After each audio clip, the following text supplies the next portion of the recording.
Hello, my name is Lowell, pronouns he, him, and this is me finally getting in this world to the table, which is, I think, the last of the Ben's Robbins games that I have and that I hadn't played. I've gone through and played lots of Microscope, some Kingdom, Follow, and then in this world.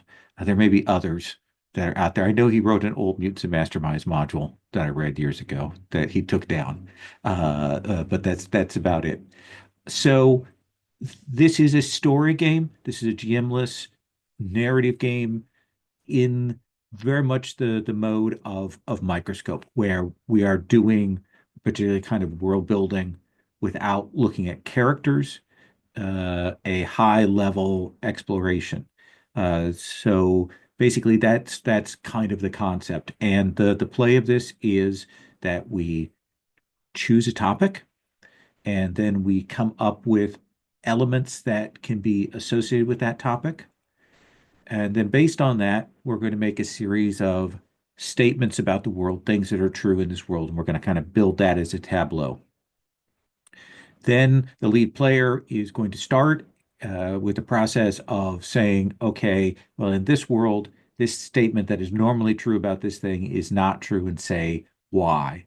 And then that player gets a choice to add a few more details on based on the statements.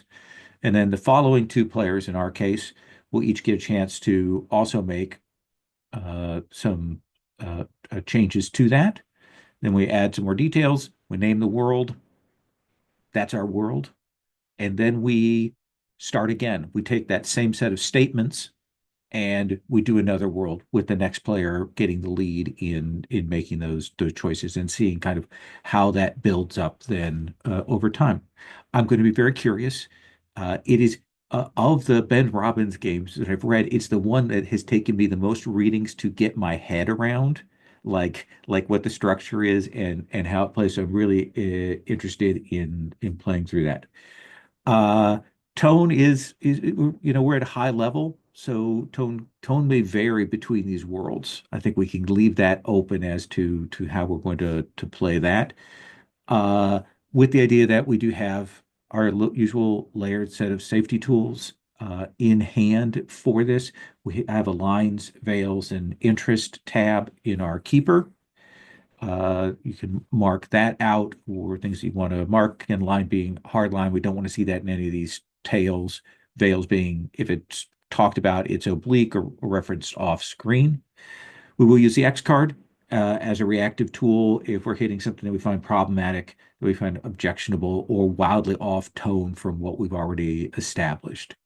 One of the things I will mention with this is this, like Microscope, asks that when it's a player's turn, they come up with their stuff and people don't kibitz, which is always the toughest part in some ways. We do get some early brainstorming and discussion at the start, and then when we're coming to kind of details, we can talk a little bit more about that and choosing the name of the world. But there is that kind of weird parallel play that we've got going on there. But we have the X card to mark things out.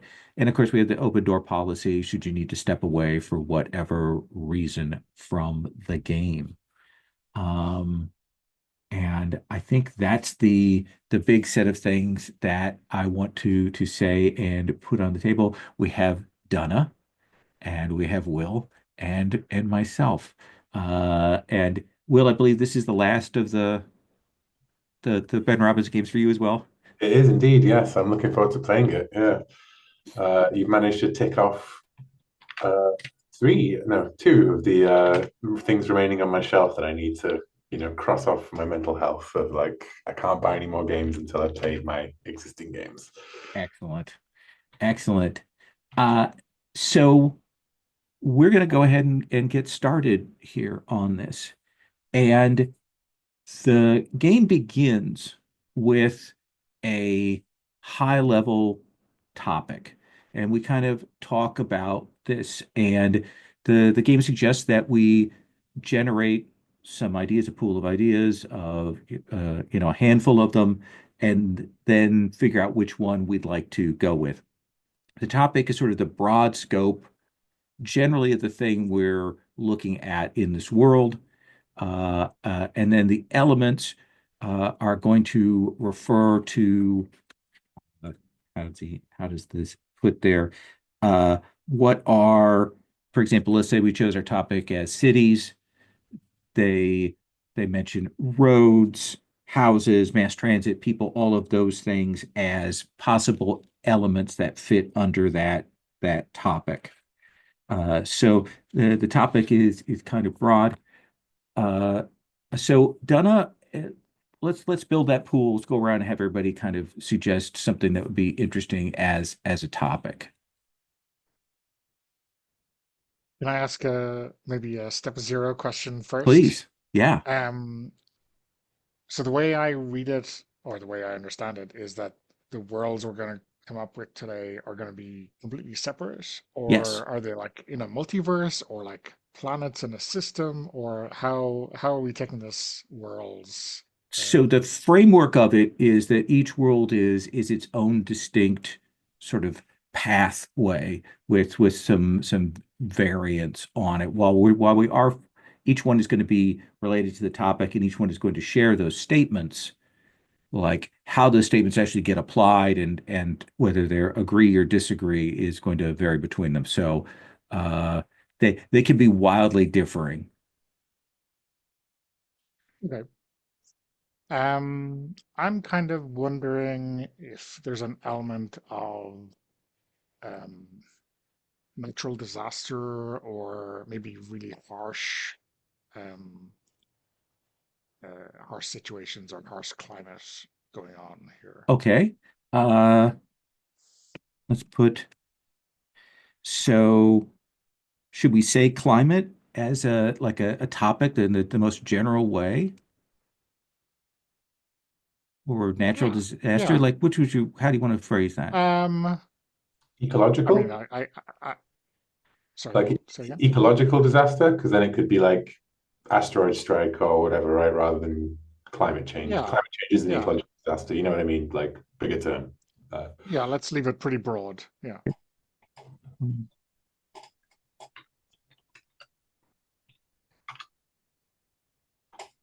By the way, you may hear us typing at home. We are using a Google Sheet. So just know that. Will, um, superheroes, superpowers. Let's say. superpowers. Yeah, I just finished the graphic novel for Power Fantasy by Kieran Gillen, and That's a great series. wow. Um, Another one I put, like we're gonna choose one of these, but I'm gonna misspell language. And it's gonna look wrong each time I type it. I think I'm always interested in language and languages and communications and stuff. Um, Donna, anyone another topic you want to add or Um, I'm not.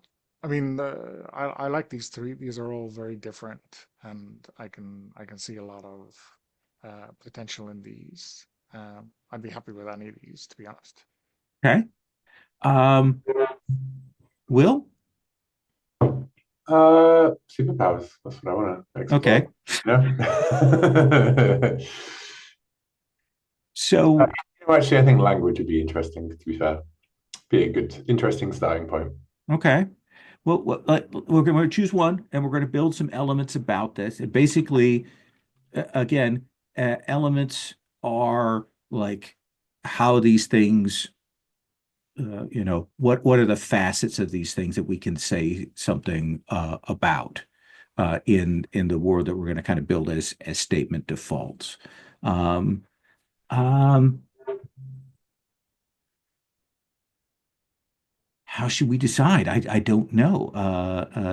Shall we roll to see? Sure, why not? Okay, let's let the die handle it. I've got a D6 here. It is two, so let us go with the ecological disaster, or as our Mhm. framework. This is the topic that our worlds are going to revolve around. So with that, we're going to try and establish a set of elements And those elements are, when we're talking about this topic, uh, what are the objects or things that would come up? What are the pieces of the puzzle? Uh, this is kind of start thinking about the topic a little more in detail. Um, and they say about 5 to 7 elements are good. So, Donna, what's an element here of ecological disaster? Um, I think it might be interesting to talk about like well, habitation, how people build where they're going to live based on the world they're in. Okay, so habitation, the kind of stuff that is set up for that. Um, Will? Uh, huh. Meditation.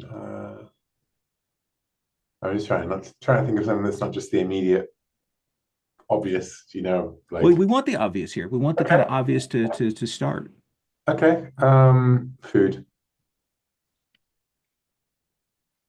I'm going to put so food like the question of resources, food in the face of ecological disaster, and then I'm going to put like forecasting slash predictions. Donna? Um, I wonder if something like um, migration or refugees is a topic we can talk about. Yeah,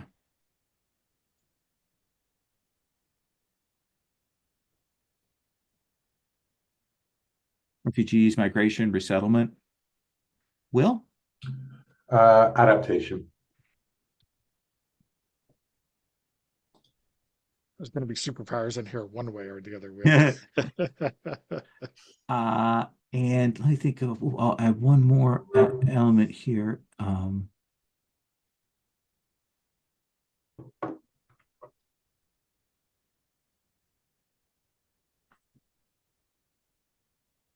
Uh, let's say frequency or slash pattern. So we have those 6 elements, things that we can build on. I'm going to kind of copy them over and drop them kind of on our first world tab underneath the sort of tableau. Imagine these as our index cards on the table there for our world. And now that we've got those elements of things that we're thinking about, we're going to make statements. Uh, we're going to take turns saying something that is obvious and generally accepted as true about our topic in the real world. Like in the real world, dealing with ecological catastrophes, disasters, these kinds of things. What are things that are true now, today, in our present world? None of these should be surprising. These or necessarily controversial. They are, yeah, of course, that's how things happen. Um, it doesn't always have to be true. Like the example they gave in the book was police generally carry badges. Like if you were talking about cops, well, not everyone does, but that's generally a thing that occurs. Um, and it also should be something when we give our statement, it isn't necessarily a value determination. We're saying something specific about the world. Um, uh, so I think I'm going to say, and we'll kind of go reverse order this time for the first statement. Um, Scientific basis for predicting events. So we know that we have in our world, we have a set of scientific tools for making predictions. Um, how accurate those are can vary, but I think that's a feels like a true statement. Will? Um,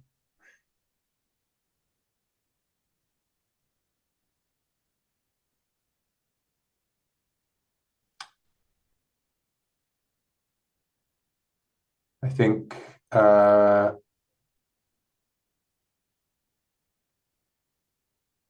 go with refugees and migration are often not welcomed, or hostility to refugees and migration, let's say.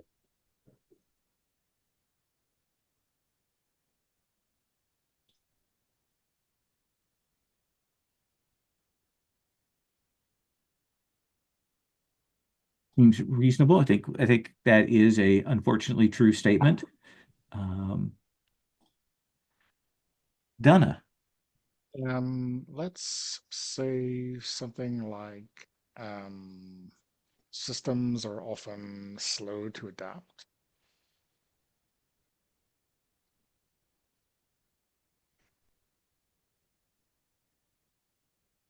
I mean, that could be true of anything, really, but Yeah.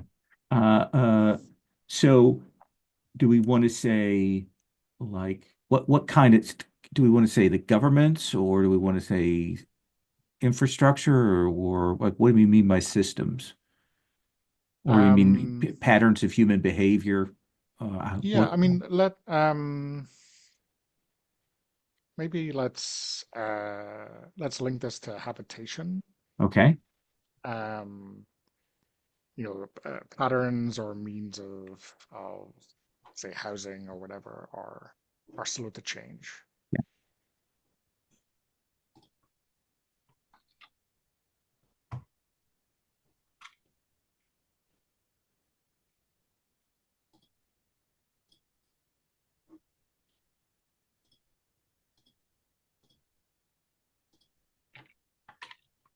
I will say that, gosh, I want to think of something based on that sort of frequency and pattern here.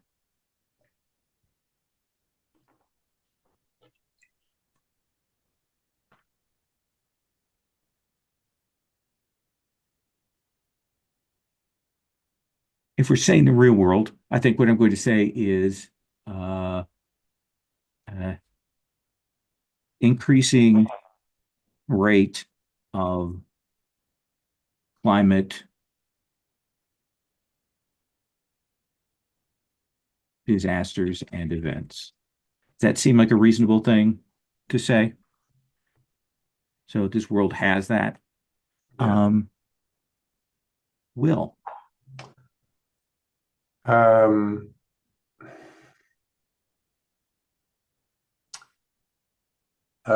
resistance to adaptation, In what sense? inertia, largely. And who are you saying in the world who is Institutional resistance to adaptation. who resist adaptation to ecological slash climate changes? Yeah. There's no you have to wait till the last moment for it to get even started, right? Can't get ahead of it because that would cut into someone's bottom line. Okay. Donna? Um, I wonder if I want to maybe talk about something that's acute rather than chronic, like uh, eruptions or stuff like this. So maybe something about sightseers' curiosity often leads to personal disaster. Okay.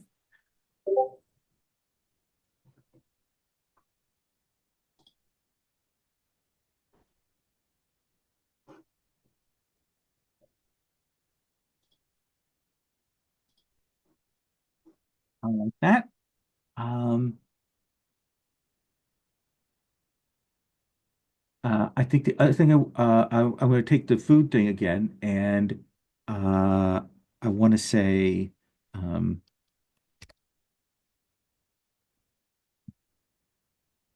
climate events disrupt food supplies in the short and long term. In the sense that, yes, with these climate disasters, we've seen them, they definitely cause problems right now. We know in the real world when it happens, but they're also causing long-term knock-on effects over time. Mm. Um, Natural habitats are disrupted as well as man-made. Okay.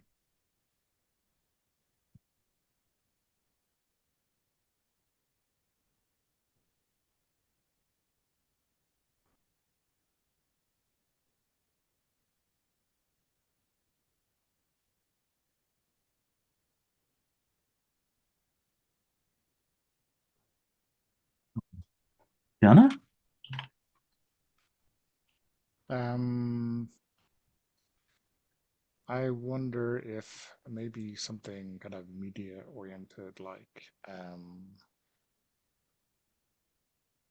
devastating disasters can go underreported if they're far enough or out of sight, out of mind, maybe. Okay. So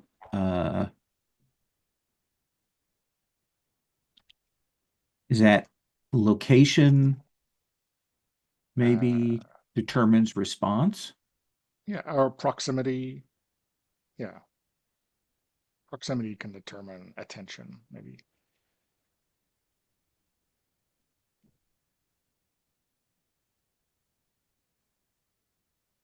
Ooh, I feel proximity in an exciting new way. Wow. Proximity. And we'll do one more just so we have a set of things there. Um, I think we want to say that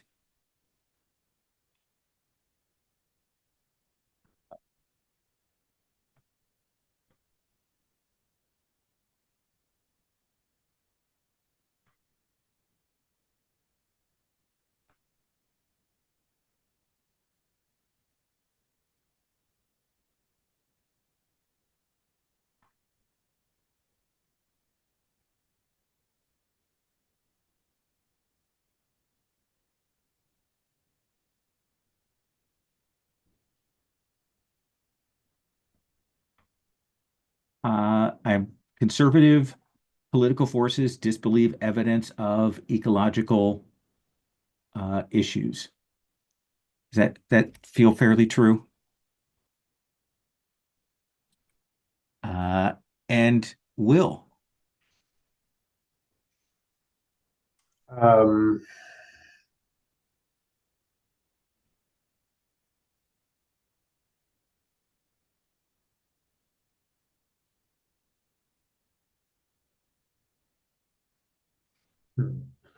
um,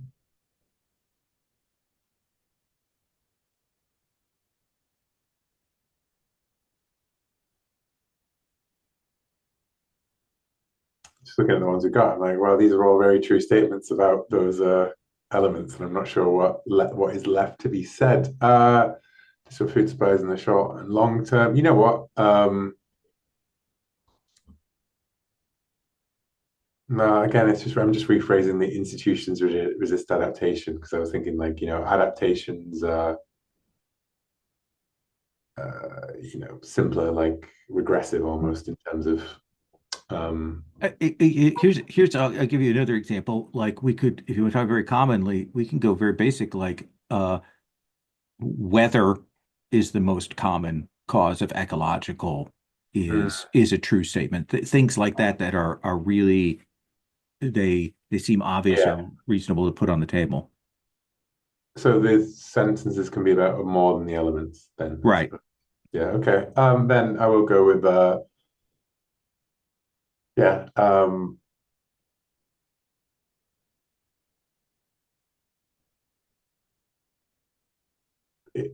routine phenomena. Uh, it's what's the right word? Uh, magnified routine from, like natural phenomena. Like, ecological disasters are things that happen all the time, just happen in a greater amount, basically, like floods are just heavy rain, earthquakes are regular things, but they don't always go to the highest things. I'm trying to think of a way to phrase that, as in like these are normal, predictable, normal events that just get that are stronger, basically. I don't know how to Interesting. phrase that because I'm struggling for the right word for, exponential or like,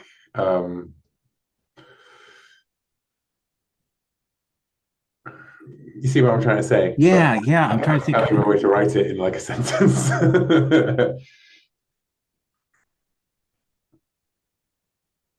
So it's basically the idea that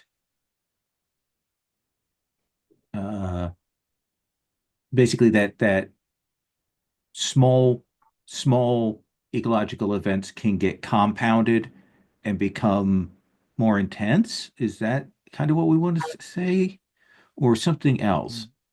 Mm. Or is it uh, like the Maybe ecological disaster is about intensity, not novelty. Interesting. If that seems appropriate to say. Yeah, we can play with that. Because I'd say that's largely true of our world, you know? I mean, is it, Yeah.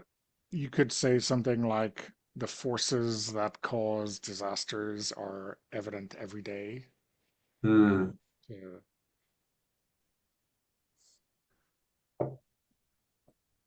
Like how long does it need to be raining at a deluge level before you say, oh, we're going to flood now? Yeah, yeah. Um, I think I'll stay with my original statement. I think Okay. Let's see. intensity, yeah, not intensity, not novelty. Yeah. And Donna. Um,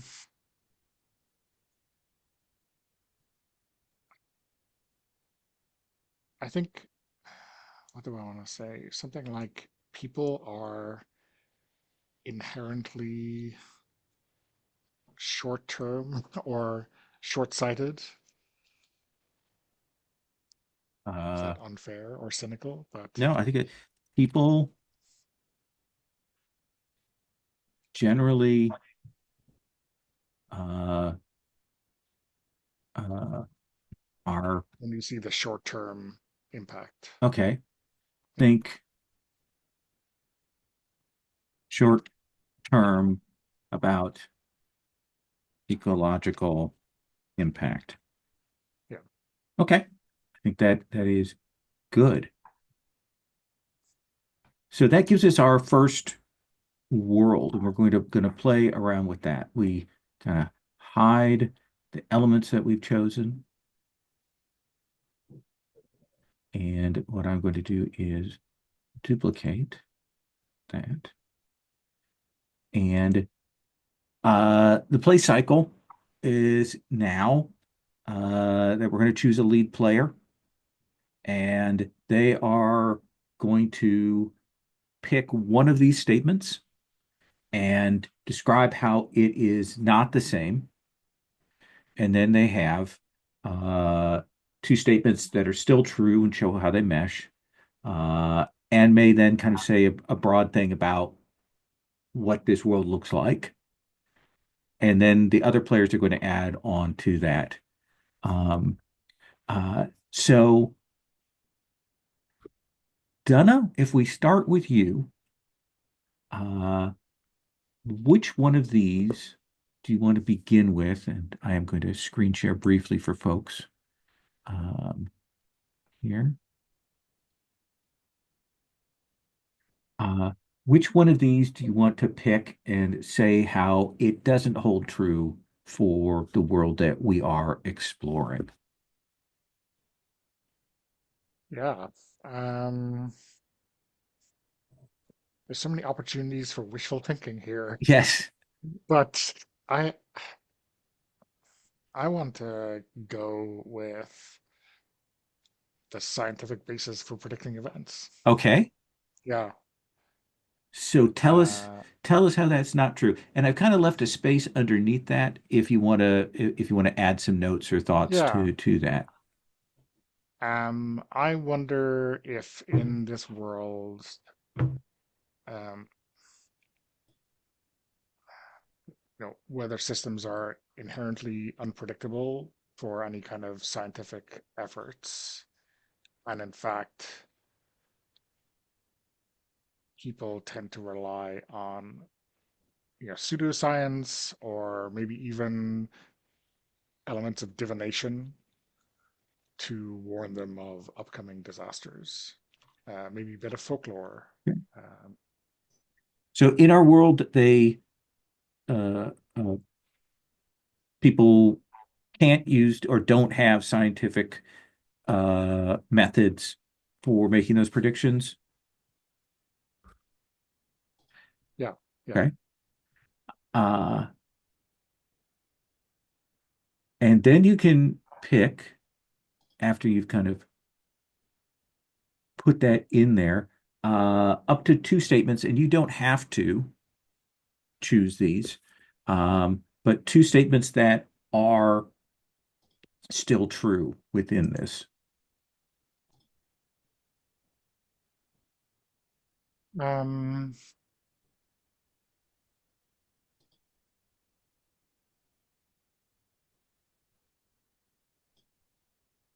I mean, I wonder if we can say conservative political forces disbelieve evidence of ecological issues. Okay. Maybe, I mean, or is the thing that they disbelieve is any kind of prediction based on, pseudoscience or folklore or any of Yeah. those, Yeah, I like kind that. of both. So we have the conservative political forces, and they disbelieve the tools that we have even now. Yeah. Okay. Um, and then you can pick another one, if you wish.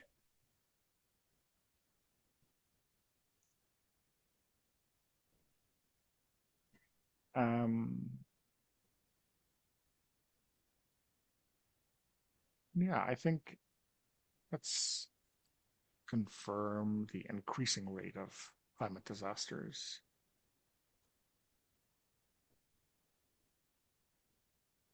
Not sure I have any notes on that one, Yeah. but I think that's fair. And so what do you think? Like, tell us what you think this world looks like. Like, if you had to give us some visuals, if you were imagining this, if you were describing this to the a player group, how would you do that?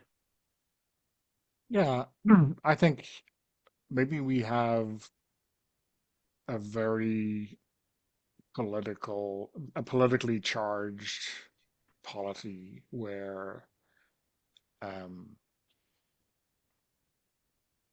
where conservative forces, you know, don't know what hit them, and refuse um, to try to ameliorate those issues. And maybe we have this kind of the other side of the coin is um, I'll say traditional, even though usually we tend to group it with conservative, right? Hmm. But uh, people who have traditional folklore or whatever who tried to work um, to safeguard themselves against these ecological forces. Maybe not entirely successfully. I'm not speaking to the effectiveness of these prediction methods, but they are engaged with trying to solve their problems, Okay. by whatever tools they have. Uh, Will, now you and I are going to get a chance to now say that something is different or say something is the same. We'll each do that, and then all of us will go around and add another kind of descriptive detail to the world. Did we write down anywhere what Donna described the world as? We didn't write notes on uh, from that sort of general descriptor. No. No. I, Okay. I can I can I can write some stuff down. Yeah, that'd be great. Just so that I can keep that in mind while because I immediately, uh, forgotten. I don't want to be like there's dragons, Right. like.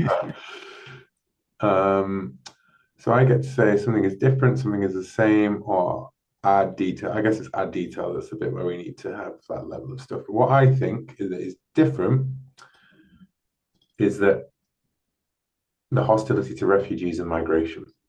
And I think that this world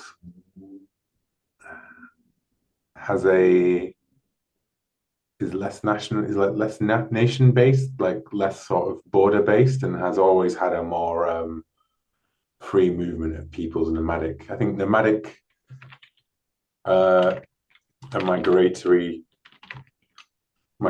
of populations have long been the history of this world. I like that. Which is, to a certain extent true of ours, but I would say that actually, no, not really that much, frankly, because if you think about like hundreds of years ago, you lived where you lived and you rarely ever moved from it, right? It's only over big history, whereas I think here there's been much more flowing. And maybe I was like, which one of these things would I change most and immediately if I could do? And it would be that one. Yeah, and then I want to say,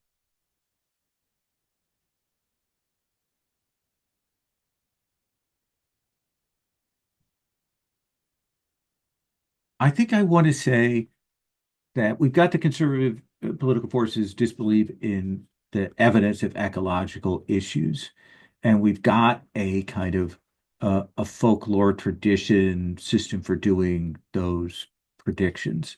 Uh, I think that uh, it still very much holds true that uh, the institutions resist adaptation to climate and ecological changes, in part because the system that is behind it, the set of predictions, is so unknowable, is so tradition based, is so superstition based in some ways that there's a fear that trying to adapt, trying to take the steps that would change things, in fact, would make it more unpredictable or cause more problems or so on. I think that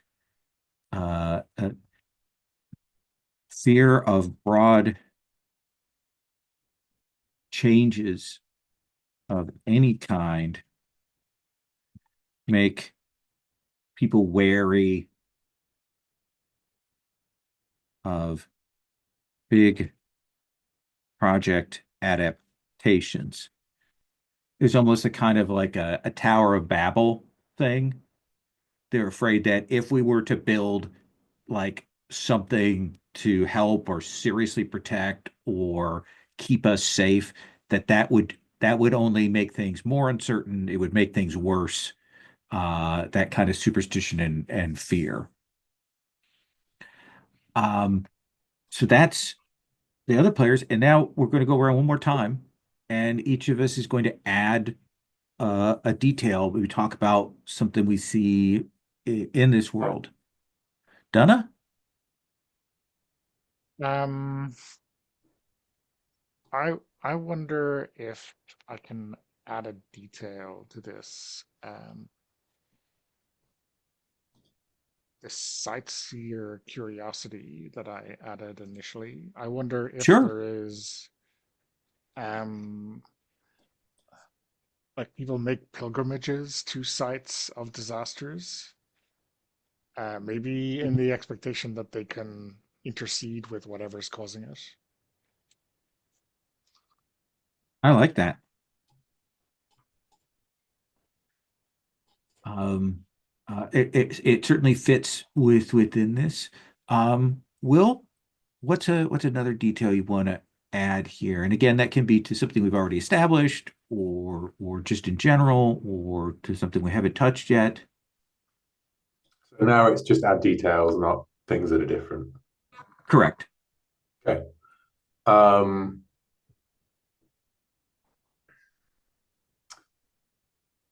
I think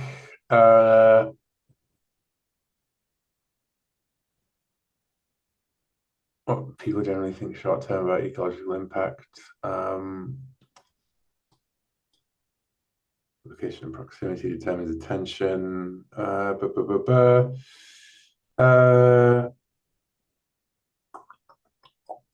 think it is a detail to the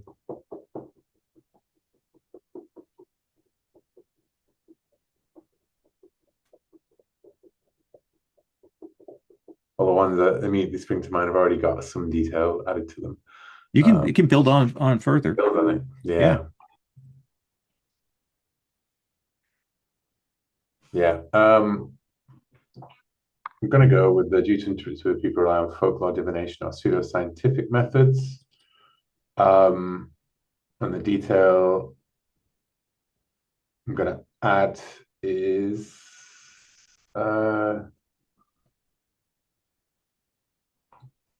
these work and always have, but are increasingly complicated by Oh, the rate of an increasing rate of disaster. oh, I like that. That the the unpredictability, the uncertainty isn't necessarily that the tools are wrong, it's that people have been unable to keep up with. Yeah, yeah. It's and if we were to use like divination as an example, right? It's that the elements that you have to concern yourself with for it are complicated by, there is a disaster ongoing, right? And that changes your baseline and you have to account for all of the different things that are going on. But they do work. It's just, I guess I'm the winds of magic Yeah. more tumultuous than they were before, kind of thing. I think I want to add a detail that like our institutions and conservative forces uh, point to kind of maintain the course and maintain the status quo because there is evidence of past historical civilizations having done bigger projects to attempt to control natural forces, to attempt to control and protect people, like that there are sites out there in this world that have clearly fallen, but like the history has been washed away. It's not sure what exactly occurred, but they are used as a boogeyman as to why we can't undertake greater projects or projects that act in the interest of everyone. And the last thing we do is we give this world a name, uh, uh, like that kind of reflects on the themes or the issues or the flavor of it. Um, like they have World of Peace without kings, World of Cairns Meadow, World of Starfire. So Uh, Caravan country. I like that. Well, yeah. Okay. Donna? Yeah. Name. So okay. And that's our first world.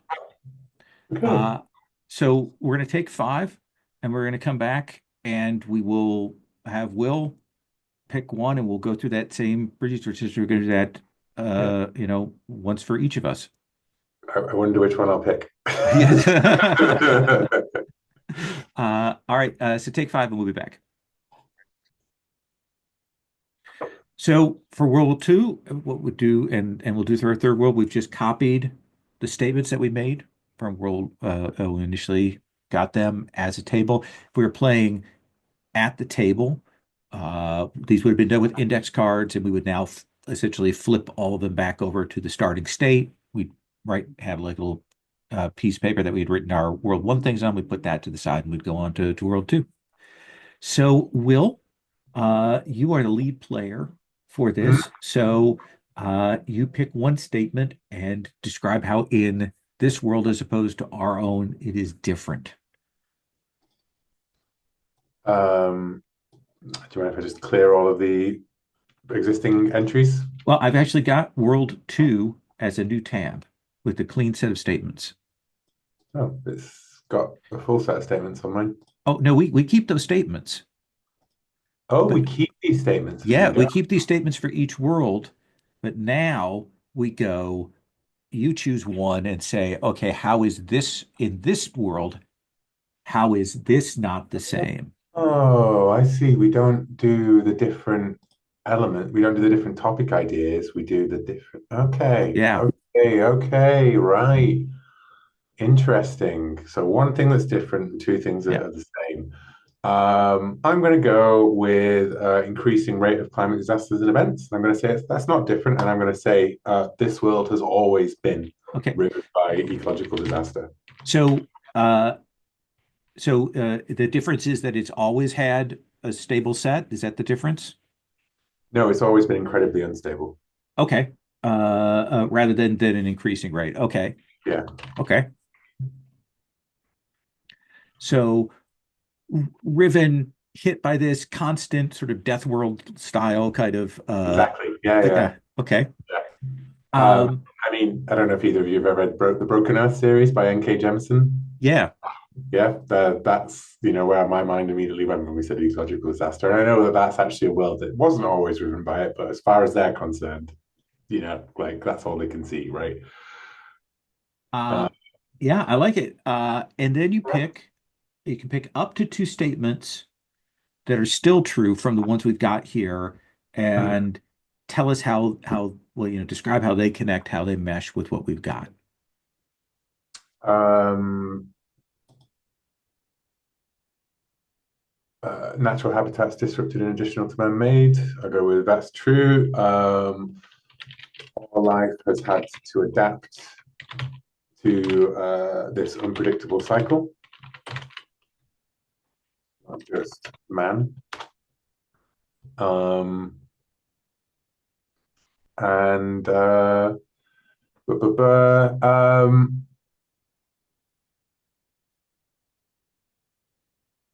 go with climate events disrupt food supplies in the short and long term. I'm going to say that's true, but the detail here is that there are few culinary traditions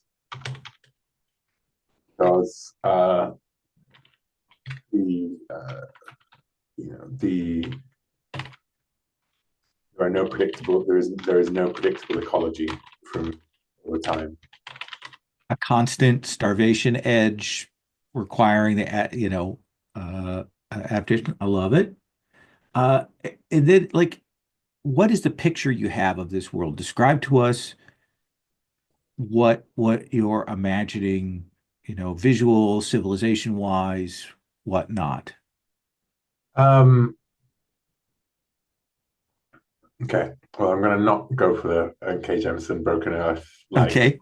feudal kind of like clan-based society of with a certain level of magic involved in it, right? I am going to go for this is an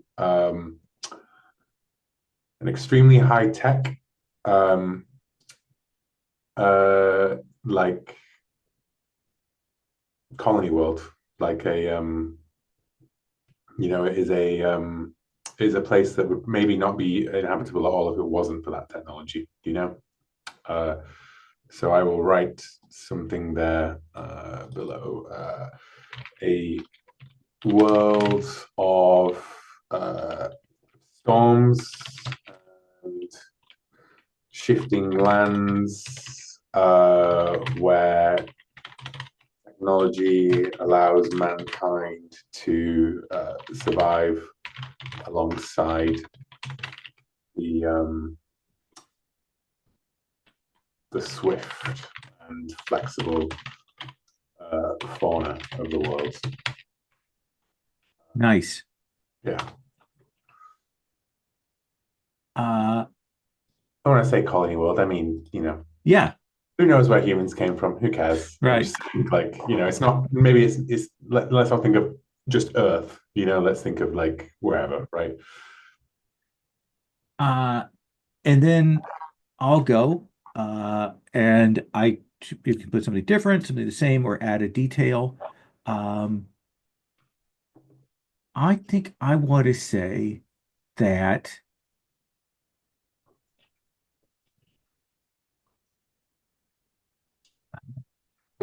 and this is kind of the same.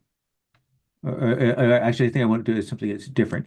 I think the thing that makes this so wild and difficult is that there there are all kinds of new versions of climatological disaster that we have. That the novelty of it, that suddenly we get firestorms or fire tornadoes, or we get, volcanoes that erupt underground and cause, below the surface tremors, or we get new kinds of tsunami, that there is something about this world that we had this just constant crazy rate of things, but like there are new kinds, and there will be an era of certain kinds of disasters, and then those will stop for a while, and then we'll have maybe something that's based on a micro ice age that causes disruptions, and the system is just feels truly unstable. Perhaps suggesting that uh, either maybe the world's reacting to the arrival of the colony, or perhaps the colony was founded during a period that seemed relatively controllable, but now it's people come up with new terms and things to describe the lunatic range of weird ecological disasters. Cool. And then Donna. I want to add a little twist to this hostility to refugees and migration. I think maybe there is a section of the population, or maybe like individual groups who seek to get off planet, um, and find a new colony on a more stable world or something like this. But I think the hostility towards them is because they are like betraying the foundational principles of the colony, right? Yeah. Oh, I like that a lot. Do you imagine that as a big or a small group? Um, I mean, maybe, I think a minority, but maybe a significant one. Okay. And then Will, you will add another detail to this world.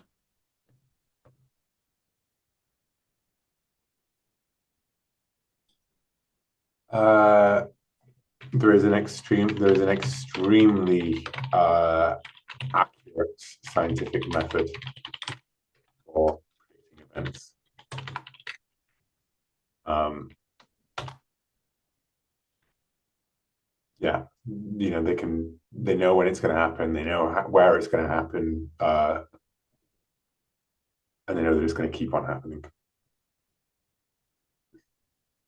I I'm like that. reminded of a, I'm reminded of a time I was in the south of France quite a few years ago, and we were out in a town square, and like the police roll up and make an announcement. There was like a code red, please be in your homes by 6 p.m. There will be thunderstorms, and we get inside, and at 5:55 thunderstorms. I like uh I would also like to say um, that they have an extremely accurate scientific method for predicting the events. They can, even these novel events, these new events that will come up, uh, but that that perhaps the actual method, the system, the mechanical bits of it, the tech of it is not particularly well understood. That it's some kind of fuzzy logic AI that the colony has developed that comes up with these very accurate predictions, and when it says, we're going to have nuclear rain, in this area, even though that's never happened before, people are like, okay, I guess we're having nuclear rain, and it does, uh, uh, and that points to perhaps some weird old tech from the beginning or something that's unexplained. Um, and then Donna, another detail. Um,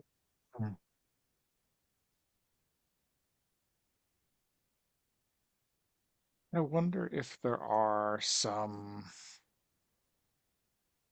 few conservative forces which are almost like apocalyptic cult kind of levels of disbelief. Maybe they have, we were sent here to be extinguished. We were never meant to survive here. I like that the idea that that this is our fate. Uh, uh, and then we name this world.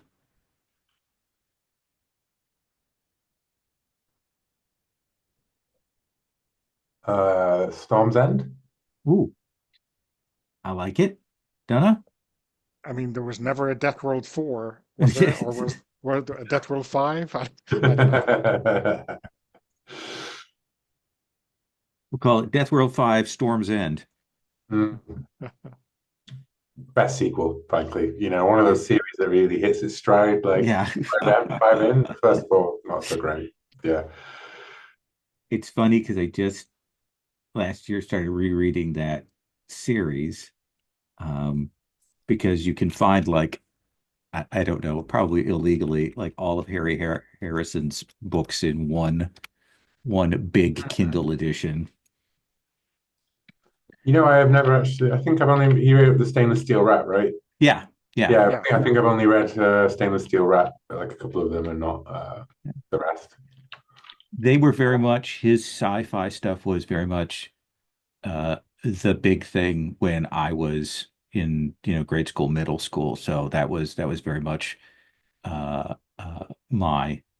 kind of hard sci-fi thing, along with Fred Saberhagen's Berserker series and stuff. I never Uh, read those either. No. oh, they're not No. great. Okay, well, I won't read them then. I didn't realize that Harry Harrison did the basis for Soylent Green. Yeah. Yeah. Okay. I mean, if you want crazy ecological evolutionary disaster, look at West of Eden, right? Hmm. That's the dinosaurs inherit the earth. Yeah. Harrison is, I will say this, is when, anyways, but this comes back a little bit when you go back and reread. He is still a white dude of his time Oh yeah, when I you mean, read his. my books, like as a kid, was one of my dad's Robert Heinlein books, and Hmm. that guy's a white dude of his time. Yeah. Even if he does do a fairly sympathetic treatment of Native Americans with his Martians, Mm. it is very much the we just need the white teenage boy to speak to them, and then everything will be fine, rather than Yes. the military will murder them all. Like, yeah. The other ecological sci-fi author of that time that was like really hit me hard is John Brunner, who wrote Stand on Zanzibar, Yeah. which is Stand on Zanzibar is dynamite, like one of the greatest uh, sci-fi novels, I think. And The Sheep Look Up, and he's really good. Okay. I might see if I can nick that somewhere. Yeah. That's recorded. And I might see if I can buy that somewhere. Yeah. Yeah. At A your library. local You have a library library. near you, Will, right? Yes. Yeah, exactly. Yeah. My local library. Uh, cool. Okay. This is starting to make more sense to me now. Okay. This game as a game, like the first round, I was like, what do we, like, it's a fine exercise, but as a game, what does it work Hmm. as? But like, I think the second round makes me think it as like Yeah. a building and diverging and like, yeah, I will say this feels, before I go on to the third one, this feels the most like a good, like icebreaker party game RPG exercise that I think actually would scale pretty well with a decent sized group of people. Um, Yeah.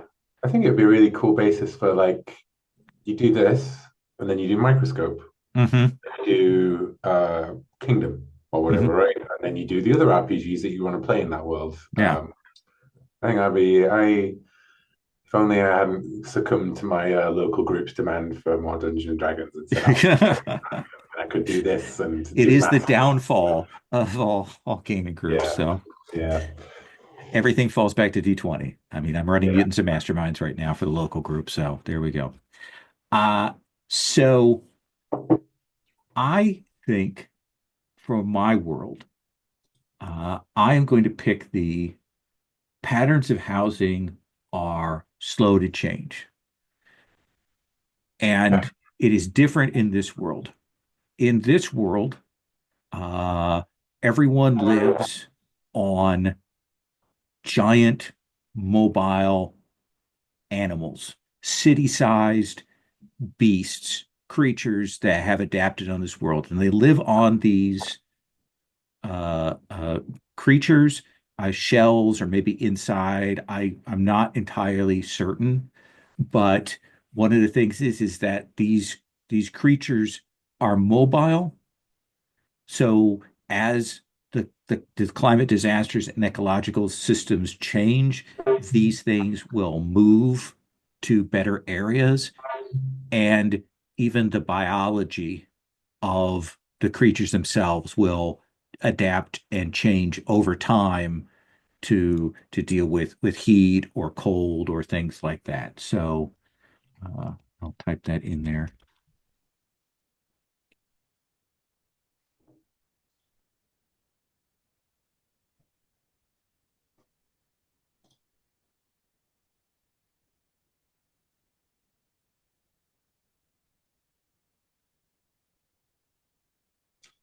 Kaiju, Yeah.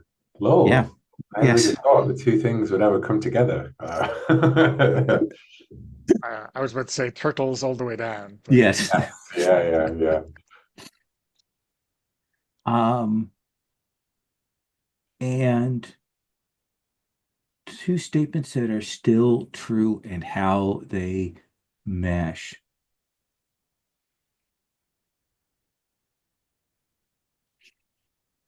I do imagine that these city-state mobile civilizations, they have trade and things like that, and that they do aid one another, that there are resources that are necessary for the different creatures and things like that.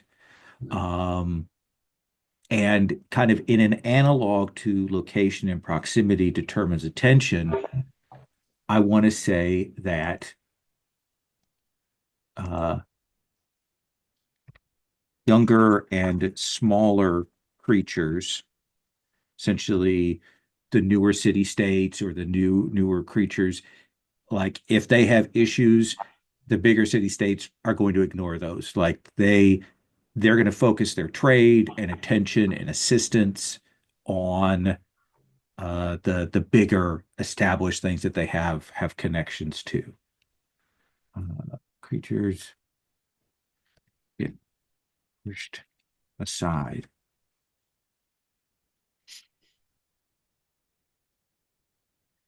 Uh, and I think that it, as well, people do still think short term about ecological impact because they have these living systems that kind of take care of them, that adapt, that do a lot of the work. They do support these systems, they do help them, and exploit them. Uh, they can't see the big picture of what's going on in the world or what's going to happen, in the long term to these creatures because these things obviously have a lifespan. And I think that kind of narrows and blinkers their focus. Mm. Is it in terms of like their short term? I don't want to commit. I want to No, ask a no. question. Yeah. Um, are these creatures steerable, or did they just go wherever? And so there's no point in thinking where you will be next week because you can't control it. Oh yeah, I think they shouldn't be like controllable like in the big scale. I think there are things that the people can do to support them, to help them out, you know, to keep the systems going a little bit. But in general, there's the beast knows best. The beast knows where it's going. It's always known where it's going. We don't have to worry about it. Um,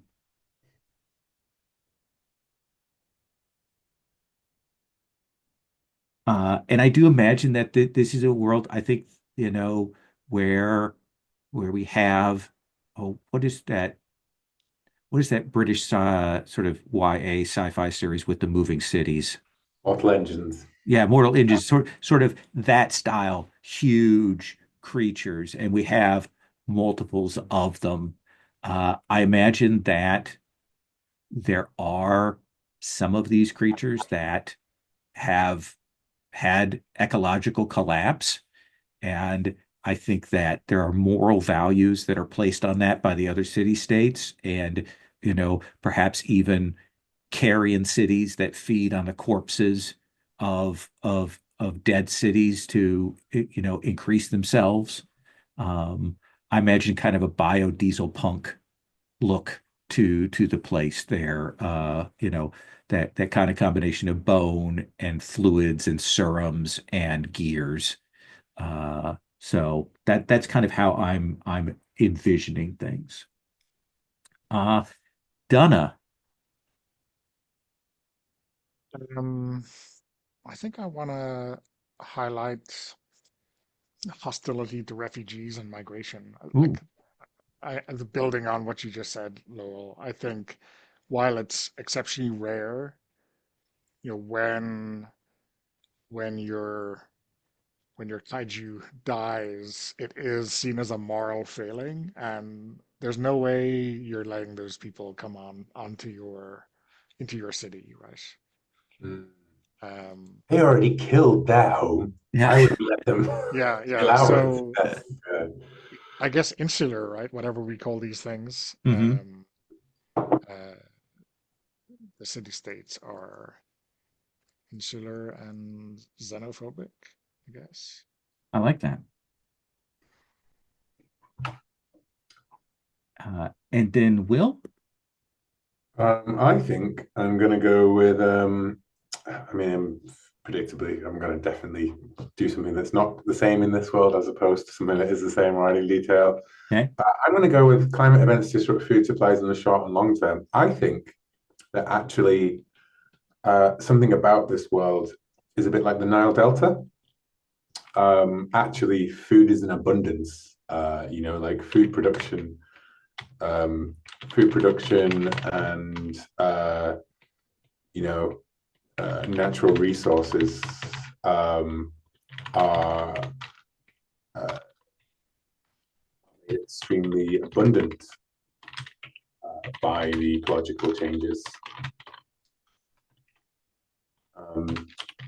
Fertile and plentiful. Yeah. So this is like a world in which these ecological disasters are actually, and maybe they're not like permanently so. You know what I mean? Like it's a short term benefit, but at least I'll write that to the thing. At least in the short term, maybe it's like a creates a sort of cycle of like chasing these these the flooding, the whatever, right? Like in the wake of that, there is a sudden surplus of things that were previously diminishing, you know. Yeah, I like that. So I'm going to add to that for my adding a detail. Like there are storms that the lightning strikes and stuff like that. The ground and the vegetation there absorbs that, and that creates an increasing cycle of blooming. You've got, as you said, floods that change and create loam and rich earth in certain places. There are storms that carry pollen and a biomaterial to other places that create wild, new, fresh growths. Uh, Seasons that come very quickly, and so these beasts are in some ways kind of storm chasers. Mhm. They follow these disasters across the planet rather than fleeing from them. Um, Donna, you want to add another detail? Yeah, I wonder if I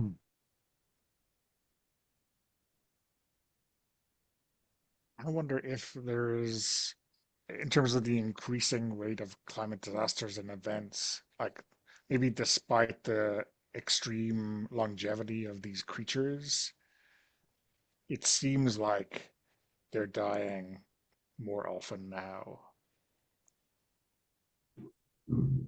I like that. I dig that. I love the idea of there being more diseases or more things that are people are trying to hide the signs of those kinds of things. Mm. And then Will, Um, Sightseer, curiosity leads to disaster. I think that I will put that as the resource boom. Um, draws populations uh, to every flashpoint. Um, Sometimes proving tempting for caution. it makes sense. You'd want to get there ahead of other people. Yeah, yeah, and it's not just it's sightseeing with a purpose as well, right? Like, Yeah. yeah, Um, and then we name the world. Um, storm chasers. I like. Storm chasers bounty. Oh yeah, actually, I like that a lot. Apparently, I'm good at coming up with names. There we Yeah. go. um, I was going to say that I've already done two, but do you guys want to do the third? But then you did say storm chasers earlier, and I was like, as you said that, like I'd literally like 2 seconds before you said it, it was like storm chasers, and then you said it out loud, and I was like, ah, right. Um, and of course, I'll misspell chaser there in the thing where so. Um, so do you want to do another set of these? We could do Yeah, the superhero one if you want. yeah, I'd love to try that. yeah. Well, because we continuously talk about doing like an open hearth, like shared superhero world again. Hmm. And I know Shane's done like Hearthfire City, and I'd love to see what shakes out of this because I think this is a good process for it. It could be something that we could make as like a wider collaborative project Oh to do, yeah. you know? Um, so yeah, I would 100% love that. Just it's completely irrelevant, but have you guys ever, I don't know if you guys are into wine at all. I'm not really into wine, but like, Malbec, it's like red. Hmm. Bought white Malbec the other day because I was like, White Malbec. and it's absolutely delicious. Oh It's wow. great. But then I'm in my usual position of forced to finish off the white wine that I bought for the one seafood dinner that I was cooking, I yeah, that is the when I cook with wine, I'm like, well, I'm gonna have this bottle for a while. Yep, yep. All right. Uh, So we're going to start, and we'll keep that same elements tab, but I've created a fresh world A Mm-hmm. that we will go with. Superpower. So let's start with elements. These are the kinds of things that you would look at, that you would talk about with a superhero world. Um, and so I think that I'm going to start with uh, like source. I mean, it's kind of obvious, but like one of the things we talk about is where the powers come from. Yes. Yeah. Will, Um, Regulation. okay, Donna, Someone had a conversation with me about the comic book Civil War one. They were like, the X-Men were so important. They don't have the X-Men in the movies, so it wasn't as good as the comics. And I was like, the X-Men didn't fucking appear in Civil War in the comics. They exact. wrote Yeah. them out because it was basically just the Mutant Registration Act, and they completely copped out of like what that meant. Like, yeah. But anyway, nerd talk. Yeah, no, I think it's a perfect nerd. Donna? Um, let's have fandom Mm. appear.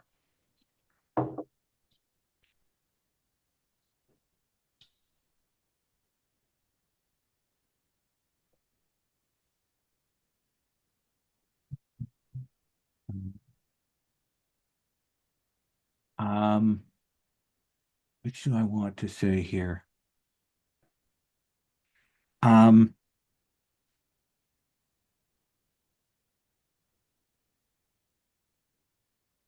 I think I want to say population, like numbers and population. Mhm. You know. Will? Um, Conflict.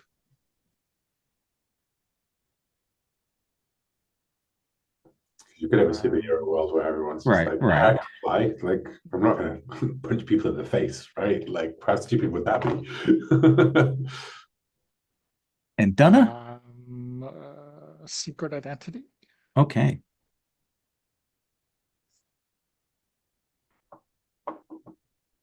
All right. So we are going to come up with some statements, and this is going to vary a little bit because we're not talking about the real world.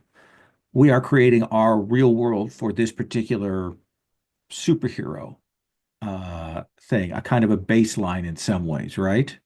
Yeah, although I do think it would be interesting to do that because I was looking. That was one of the things that actually appeals to me about doing superpowers is Okay. the real world statements are. The first one is no one has superpowers. That's All right. that's the real world, right? No one has superpowers. And I don't know if that's just too limiting. No, Like, I mean we could play with that. I think that that's fair. because I don't, because otherwise Or you're is taking our a lot of loaded statements about Marvel, DC, the standard superhero world, right? yeah, yeah, exactly. Everything is true in those comic book worlds, which is part of their appeal, right? To a great extent. I think So, that's fair. So I think that you saying the first statement is, you know, no one has superpowers. yeah, It's going to be Uh, a very strange world where we don't have that as the thing that's not as true. the change thing. yes. Yeah, yeah, it will be, won't it? Yeah. Yeah. Um, I think as well, uh, Although that that does give me a really interesting idea for how you could do that as a true statement and then change it. Like say how it's true, but add detail to it. Like people used to, you know, like because that's still true. No one has superpowers, but people used to have superpowers. Like, uh, I'm going to put uh, uh, mm, biological differences are increasingly being policed. that's a good one. I think that's fair, and I don't think it hits on anything that we've touched on for our lines and veils. But I think that is a true thing in our world. I mean, the second Donna put, climate change disaster as one of our major topics, I was like, good, we're on this level of open hearth play as opposed to Yeah. escapism, that we often tend to lean towards. Donna, what's another true statement about this? Um, the state has a monopoly on violence. Yeah, Very Hmm? old school, but maybe I think absolutely. pertinent. Our Sung said, change must come from the barrel of a gun or from your ruby quartz visor lenses. Yes. Yep. Yeah. Why don't you put that in, Donna? Um,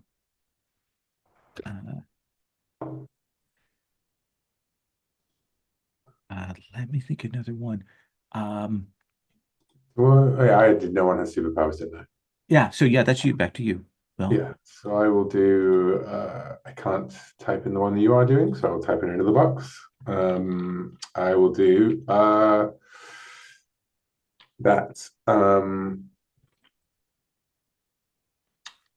Prominent individuals are cults of celebrity, which I think is a true statement across all of human history to a great, okay. so we look at it. I think that uh,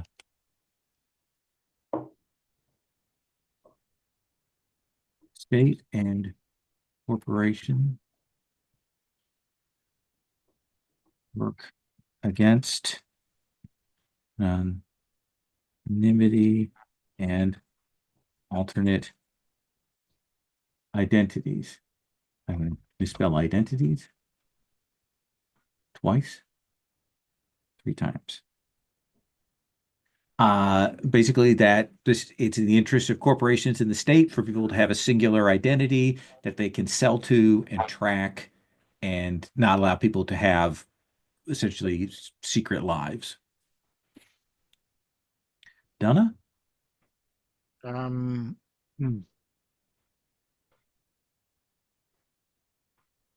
I wonder if we can say something like, um, people who care are often divisively tribal about their allegiances, Oh, interesting. or yeah, or maybe it's just people are increasingly divisive with their allegiances. I think that is a, a good true statement to work from.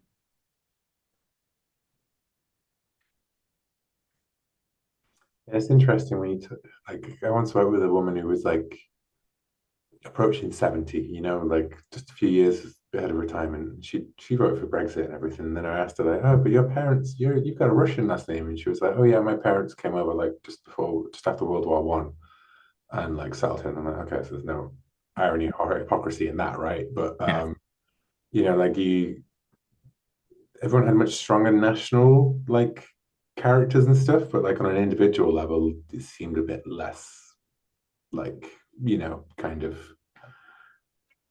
a bit more fluid, like Mm-hmm. great nations did stuff and individual people could just meander through as much as their opportunity to do so was more limited. Like, yeah. Oh yeah. It closed the door behind you. Yes, Uh, pull the uh, ladder up. yeah. Why would I want anyone else to? But also in that era, people cared about their political ideology, like the international communism and everything like Hmm. that. That's what was most important until Yes, the yeah. lines got drawn. Esperanto. Yeah. Oh Yeah. gosh. Will, what's another one we want to add to this table? Um, I had an idea about population, but it's not one that's something I really want to explore much. Okay. But it's, ultimately, human populations across the world are largely cosmetic differences, right? I don't think I want to actually explore a world in which that's, deeper than that because I think it's makes me feel disgusting on the inside, frankly, to think about it in any great way. Um, Source regulation. I'm trying to just look at our, core elements to sort of go off. But in our world, anonymity and alternate identities. The state is not in violence. Hmm, I think a statement about our world.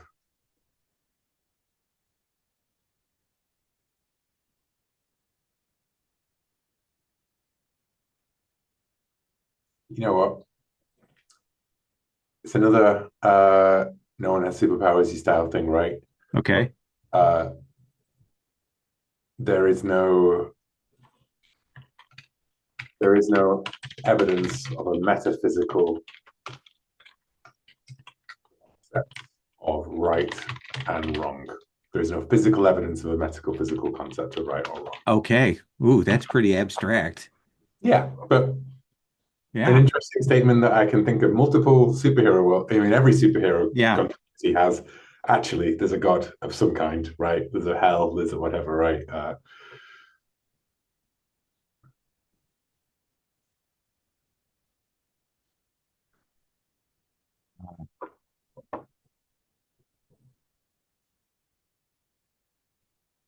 I might have been inspired by the end of Invincible, showing that hell exists in the Invincible world. Uh, and then all Reddit people are so weird. They're all really like literal. Oh, yeah. And you're like, have you never read a comic book, man? Like, Superman lives in a world with Etrigan, for God's sake. Like, And is vulnerable to magic. yes, to a cinematically appropriate degree, Yeah. right? I'm going to say, and we know that that the genetic code for the children is drawn from the parents and they're above genetic line. I mean, that may be recessive or whatever, but that is a standard principle of genetics and inheritance Yes, of traits. So I think I would put that in as kind of a baseline. that's a much better way than phrasing it than the same idea that I was thinking about and immediately shied away from. Okay. Um,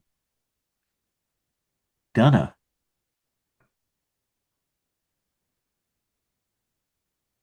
Um, my brain is quickly running out of road on this topic. sure. Um, I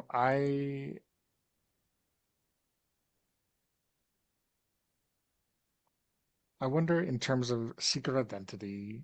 Um, I mean the debate is live or the jury is out. I don't know about the benefits of having anonymity. You know, the old anonymous people are assholes thing Hmm. from Penny Arcade long years, whereas, you know, ignoring safety concerns. So, um, so yeah, maybe I'll say the pros and cons of allowing a secret identity are hotly contested. Okay, I like that. Maybe Yeah, I less think hotly than they used to be, yeah. but yeah. Yeah. Will? Um,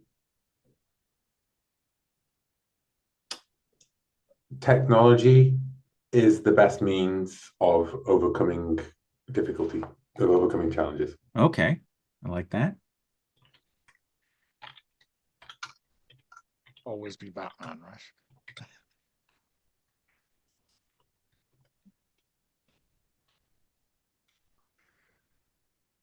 Best, most efficient, effective. You know what I mean? Like, yeah.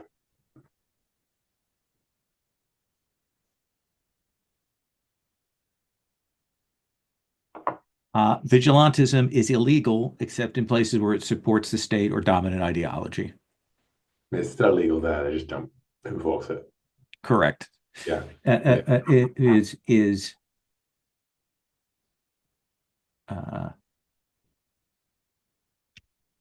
Punished. is punished. Thank you.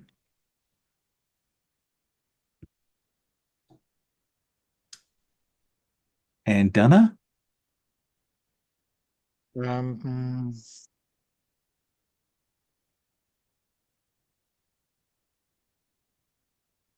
I want maybe this is going into superhero like quasi superhero stuff like wrestling, where Okay. trash talk has a value despite the stakes. I don't know if that is an interesting observation though. Trash talk has value despite the stakes. Um, I mean, you could make that loftier with like rhetoric is as powerful as actions, perhaps. Do you know? Yeah, yeah, I like that. That's Yeah, that gives some that's interesting very space to open-ish. work in. Yeah, with that. Um, Thank you for persevering with this, guys, because one of the reasons I wanted to do this was not just because of it, because I was like, what would this look like? Yeah. You know, like because you are taking basically like you've internalized so much of it with like exposure to it, right? You're like, oh, it's the real world, but with superheroes and blah blah blah, and then you're like, actually, no, it's millions of different things across it all, and it'll be interesting to see how this, I think, shakes out. Three different versions of three different, things that aren't true, things that are true, kind of like we detail at it. Let's That was a take, really yeah, interesting yeah, exercise for me. yeah. Every time we came to another statement, I'd be like, well, after no one has superpowers, what's actually the statements about the real world that we Yeah. have to consider? Yeah. Let's take our second break. We'll just take five and we'll Mhm. come back and will have you start this next round. Cool. Okay. See you in five. Okay. Yeah. Uh Will, you are lead player for this first one. Yes. So obviously, I'm going to go with no one has superpowers as the thing that is not true in this world, and I'm going to say that you know paranormal uh, or extraordinary abilities are widespread and diverse, um, and have multiple sources. I'm just going to go with the bang on generic comic book description of how superpowers are in the world, and we'll see Okay. where we go from there. Things that are still true. Um, blah, blah, blah, blah. That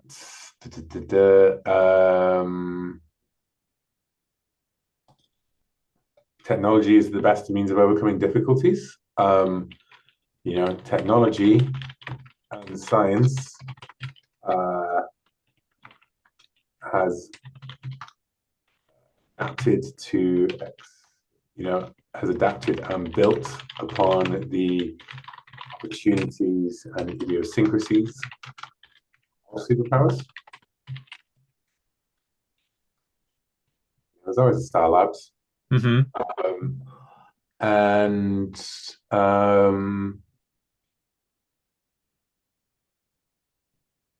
that blah, blah, blah, blah.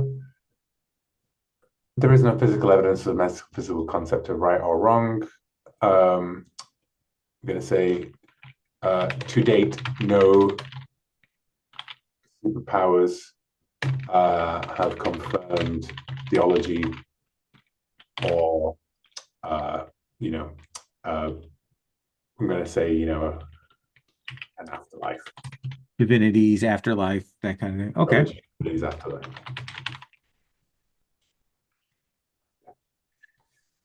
All right. And then I will go.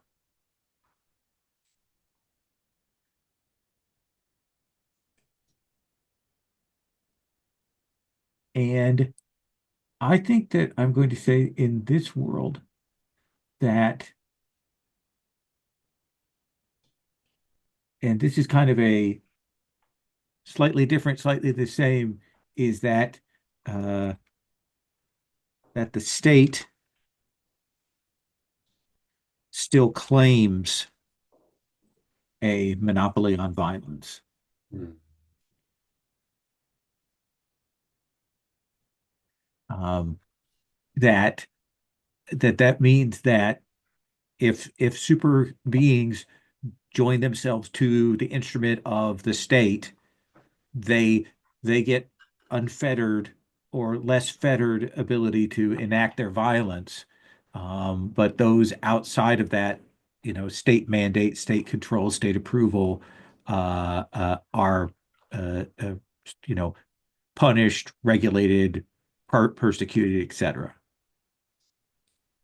By a world that hates and fears them. Uh, and Dunna? I'm gonna build on this vigilantism issue. I think we see um, interest groups. Let's use that term as broadly as we want.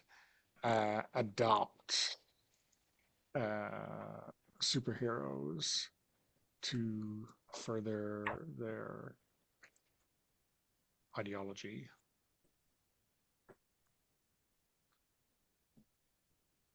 So yeah, oh, I like that. That both corporate and special interests. Okay. Yeah, yeah. Uh, and then we add a detail, each of us to this based on something we've already established here in this. Mm. Um,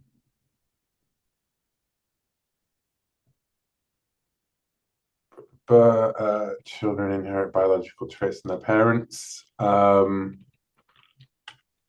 we should focus on things we've already established. We should add We should details to focus on things. things. Yeah. Okay, right. Cool. So when you come to this round, you should do it on the things that I've already got. Yeah. Essentially, we go and we look at the cards that we Oh, we have, and kind of build on those ideas. I was a yes. little loose on that before, but I kind of realized we need to. No, no, no, Yeah. no, that Yeah. makes sense. Yeah. I think that's a good thing to do because otherwise I'm like, where do you go from there? State still claims a monopoly on violence. Um,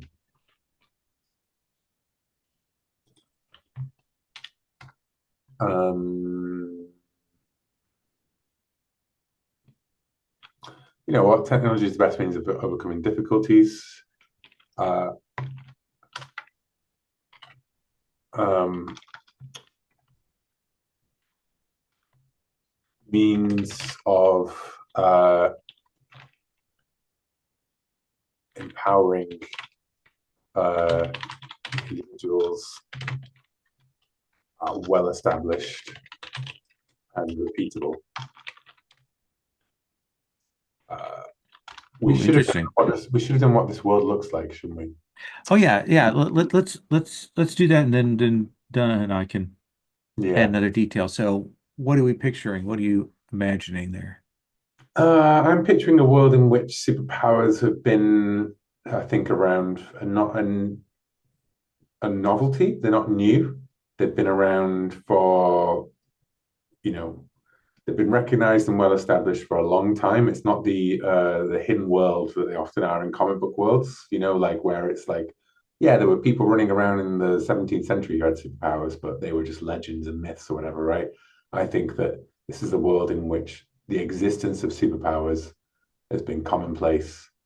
It looks a lot like our world, but where there's always been some people who could do, fire throwing, or some people who have been super. It's a real world, but with like those myths as a tangible part of the world, like a recognized, documented part of history. And I think that leads into my, you know, means of empowering individuals, or whether technology and science has adapted and built upon the opportunities. The Industrial Revolution has led to superpowers as a thing to exploit as much as the power of the atom or electricity or whatever, right? That like so. So I would say it's probably largely similar to our own, up until the industrial age, the advance of science. Like it's obviously different in its details, but Hmm. it's really the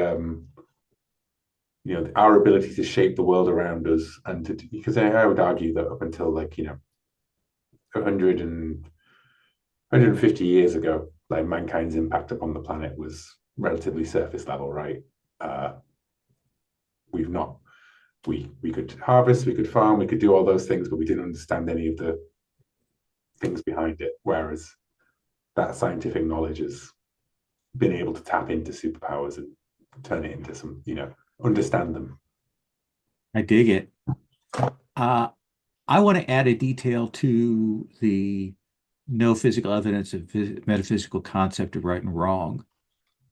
And I think that, yes, we don't have anybody with superpowers that have confirmed theologies, divinities, or afterlife, but I think there are a number of super beings who have made claims on that regard, like have claimed that they are, you know, uh, Jesus's fist on earth or whatnot, and are associated with different, sometimes with different, cults that they've become the heads of, or religious organizations. I think that has become a dimension of debate about that, with claims on that being, that kind of, well, I know science is telling us that it's, has scientific things, but we don't actually believe that because science isn't right, kind of thing. No real world analogs at all there, just in the air. Um, Donna? Um, I want to build on our state's monopoly on violence and maybe a little bit into secret identities, even though we haven't really paid much attention to Sure. that. Something maybe dark, like doxing a official or mandated superhero is a capital offense. Ooh, interesting. Very Watchmen, the TV show. Yeah, yeah, yeah. I thought it was a cool spin on, as much as Alan Moore's probably, you know, spit on me for saying so. I thought that was a cool It, evolution of Watchmen idea. Like I, the police would start wearing masks and shit like that. it's the kind of thing where I would have loved to see other people start from those premises and do other takes, like Mm. not build on what he did, but go, okay, what's another, like think that would be more really interesting. Um, but I love that series. What do we want to call this world? No masks. Ooh, No, that's not true because we have have Doc masks, here. Sorry, yeah. Uh, masks of the state. yeah, let's go with that. Yeah.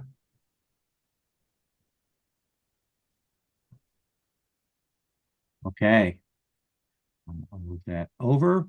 All right, world B. Um, I am going to start with the, uh, let's see, we'll come back to that in a second. Actually, I'm going to hold off for the same. Do that. Um,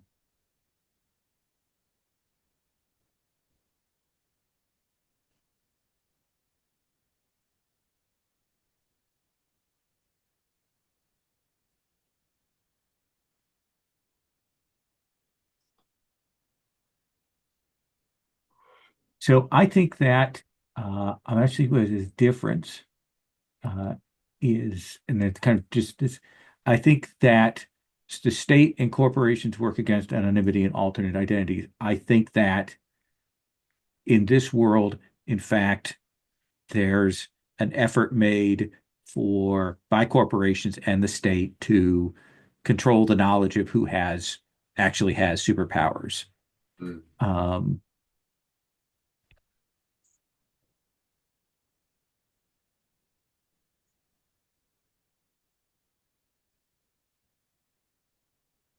both like who has them and uh, what they are, what their actual identity are. I think that there's some institutions that are working towards that. Uh, I It occurs to me, no one has superpowers. I could rephrase that in a way that is a little bit more open, Sure. and that's much the same thing, right? And if superpowers are real, they're secret, Okay. because I think that for all I know, there's a guy who can, like rewind time or whatever, right? Or read minds over in whatever. I have no, that's the classic setup for like modern day superheroes, like heroes or whatever, right? Is that they've been Right. around, but they're hidden away, right? And I think that allows us to start off at the same place without having to be no one has superpowers, like caveated. To, Absolutely. Though keep in mind that the statements that we focus on, those are kind of the only ones that are really true and so on in this particular setting. So even those kind of real world statements, we mm, are saying whether they're the same or whether they're different. If we don't address them, then they're nebulous. We don't know necessarily okay, how they work. okay, I hadn't thought about that, but Uh, I'd still prefer to I think rephrase it. I think that works a little bit better. I'm going to say then the two statements that are still true. And one is this, and this is like a little bit more that I want to lean into.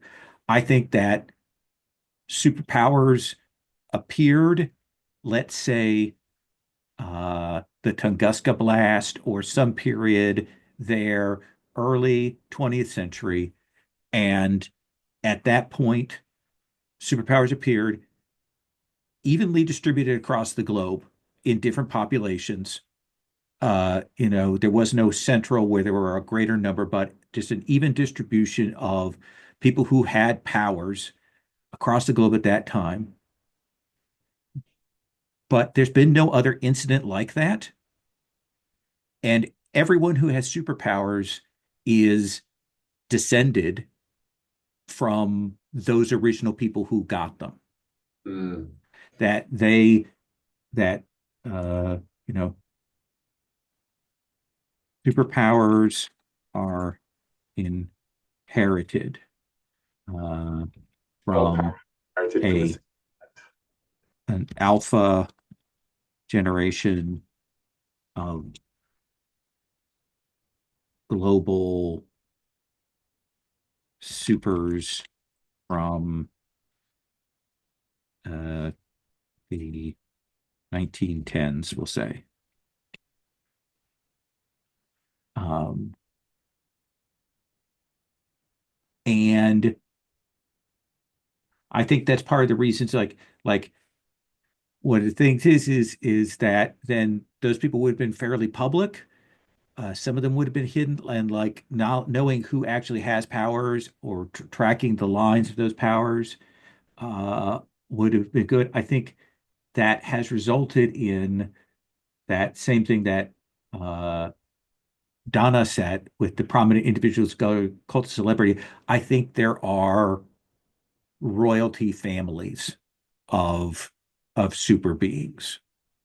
The are Kardashians of superherodom, or you know,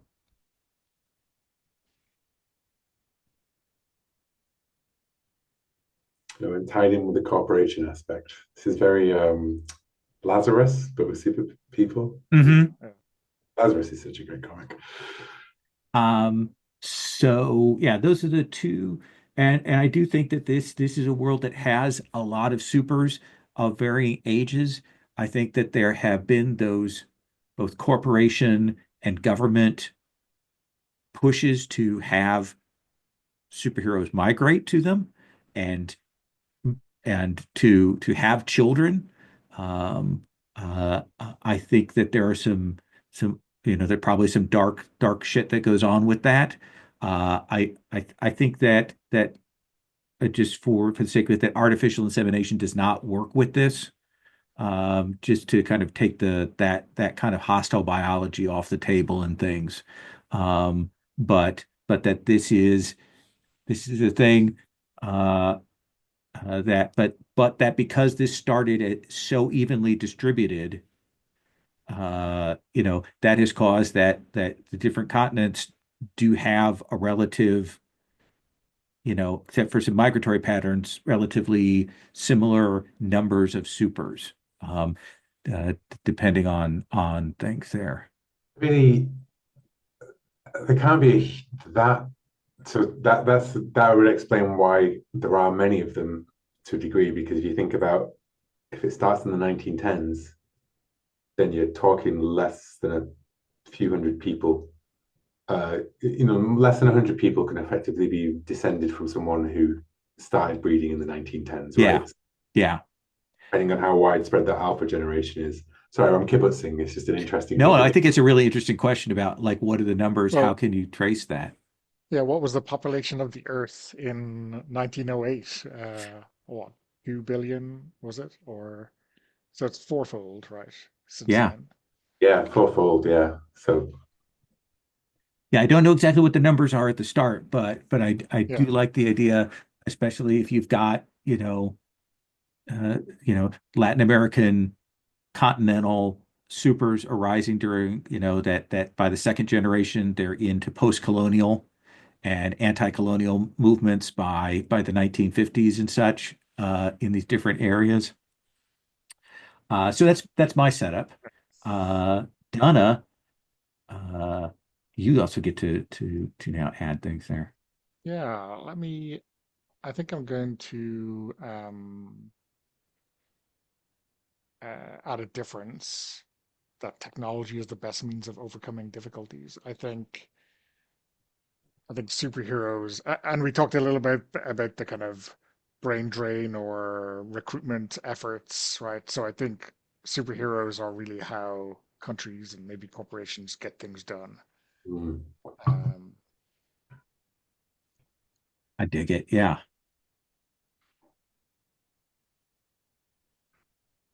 and they're the best way to solve a problem. Everyone knows Yeah. that. I like that. Uh, and then Will? I'm just in love with thinking about all of the different ways these interact and what this comic book world would look like. I'm thinking about how potentially dark the series based on this would be. Yeah. uh, so this is I get to say something is different or the same.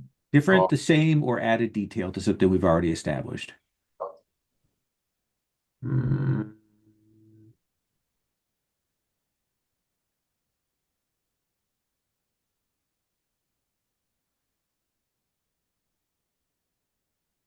uh, I think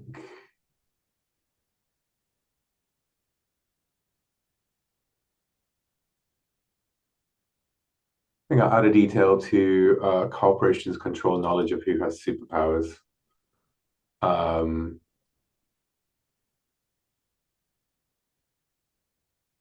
do you want to do that, or do I want to do superpowers inherited from another generation? I know I get to add detail. Don't I? I think corporations control knowledge of who has superpowers.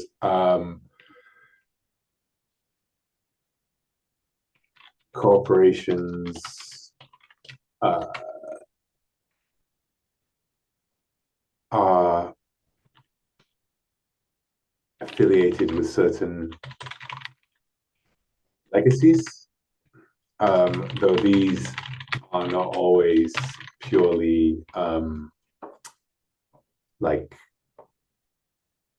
lineal, like patrilineal or matrilineal, but like what I'm trying to say is that like they're not always like one for one. They could be like subhouses off, like Hmm. two groups of superheroes get together and their offspring now is another house, or like an alliance of them form together and like form their own group, like so it's not like a pure case of like one to one. Like, it's not like House Stark, House whatever, it's House Stark and then the five other House Stark siblings that came off it with whatever. Um, what would that be like? I don't know whether you're talking about the Game of Thrones or the Tony Stark. I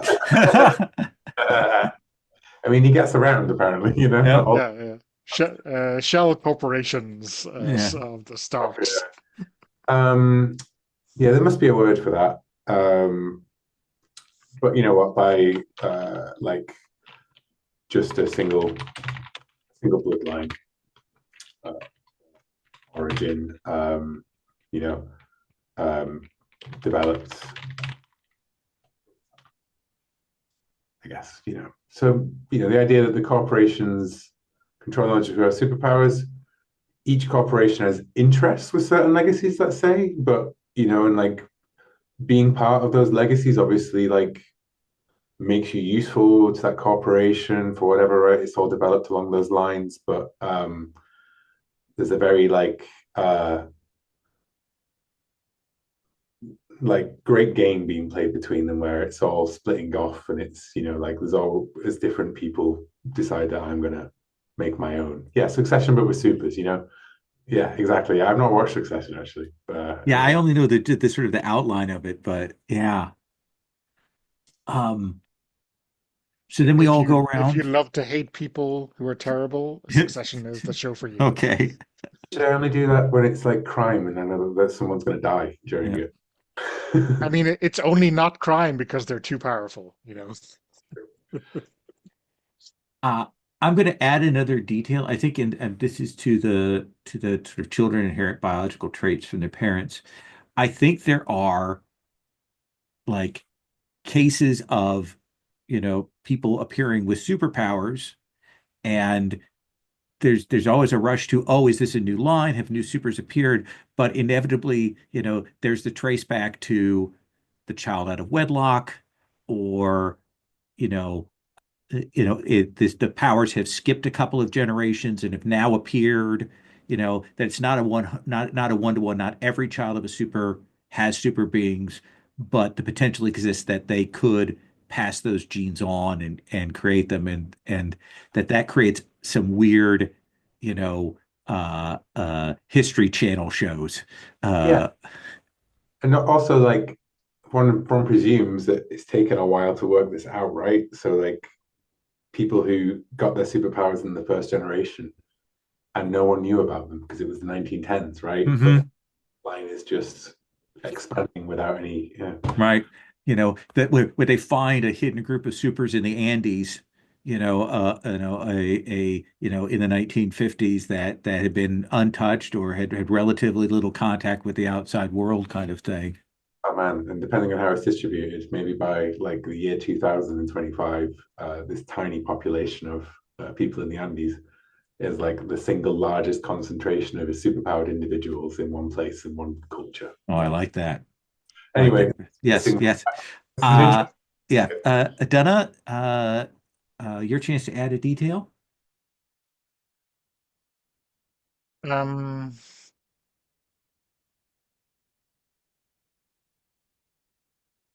I think let's add a detail to this, or prominent cult beings. Let's say something like some superheroes have set themselves up as leaders of countries, you know, off coup. Hmm. Actual royalty and actual cults. I guess, and religions, right?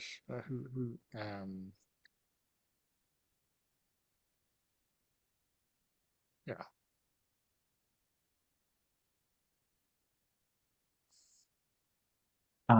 And Will, one more detail to add?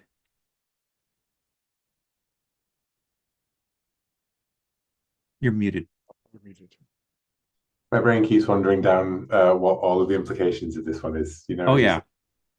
royalty, you know, getting the coup that you would score by putting one of these as people into your bloodline. You know, Yeah. certain types of people. Um, a detail. It's like the Kennedys, including the fact that maybe some of them would be crazy. Yeah. I'm going to add more to um, children inherit biological traits from their parents. I'm just going to add that powers are not inherently fixable. Ooh, okay. There are similarities. So there maybe, I don't know, it allows for some level of saying that, you can tell some things are more likely to happen in some place, in some lines, others aren't in others, but like the way they interact, like what happens, how strong, how that manifests, it's always different, so that You're trying to figure out how much of it's environmental versus, okay, biological, yeah, or purely genetic, I all suppose, as right. opposed to environmental factors. I would like to suggest that we call this world super succession. Yes, that's fine by me, yeah. Yeah. I really enjoyed that one. That was maybe my favorite so far. Yeah, Got I it. like that. It's quite a like almost kind of gothic-y sort of, and gothic in the sense of like arch and kind of like over elaborate and Well, and bloodlines and cursed bloodlines and the House of Rookwood and what is it, that House of Usher yeah, from the yeah, a very very gothic-y, yeah. kind of I'm thinking of like the Roman or dynasty type stuff, and like all yeah, crazy stuff. Okay, that was really good. Uh Donna, uh we're going to have you lead off this last one here. Yeah. Um, Now my mind is in a dark place after that one. And if you're at rock bottom, I always get the Kango hammer out and continue to dig. So I think that our first point of difference is biological differences are increasingly being policed. And I think maybe there's a free for all with regards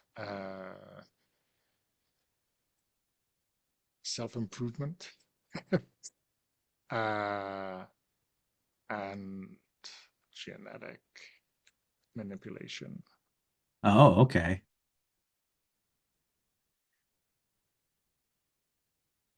People finding serums, taking stuff, people Yeah, doing yeah, genetic tests, like it's a constant thing.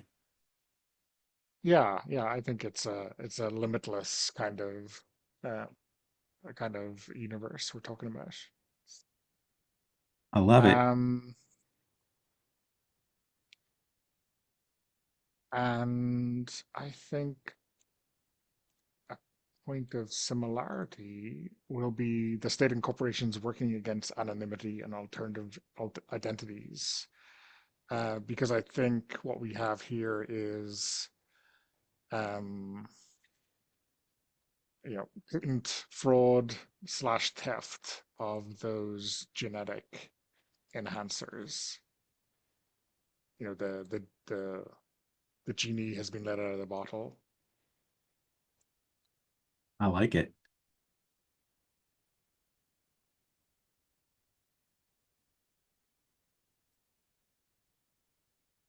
And do you want to add another Um, one? yeah, and I think just to completely mess with anarchism, children inherit biological traits from their parents, including so these genetic modifications are permanent, not Oh, merely in terms of expression. I like that.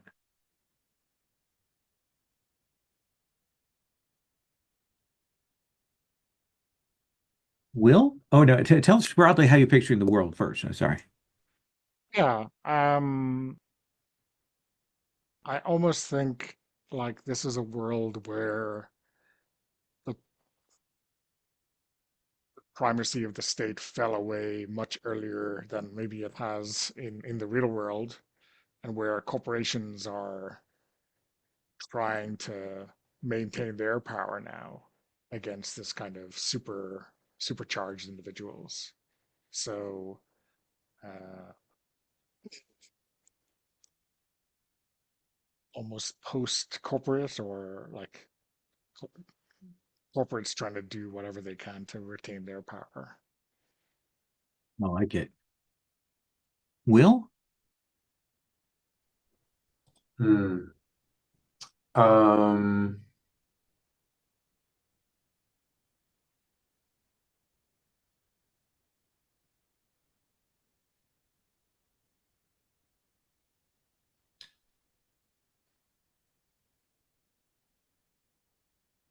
I'm gonna say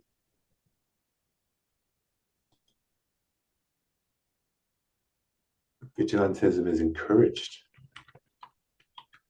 No, does that work? What kind of world is vigilantism encouraged? Is that just me saying something dumb because it's an immediate counterpoint?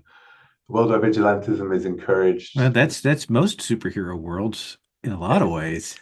doesn't it, in a lot of ways? Yeah, despite the J. Jonah Jamesons of the world, they never get their way. Right. But within this, corporations have lost as a free for all with regards for, yeah, you know what vigilism is approved of. Um, Corporation and private self interest unable to restrain public support for public deeds by the enhanced. Uh, I like that. I'm going to go with the prominent individuals garner cults of celebrity. That's kind of both a little bit same and a little bit different. Uh, in that I think that supers themselves have become more democratized and they're not generating cults of celebrity because they are getting out there and there are a lot of them and they're working against, the kinds of media operations that would, maybe uplift them.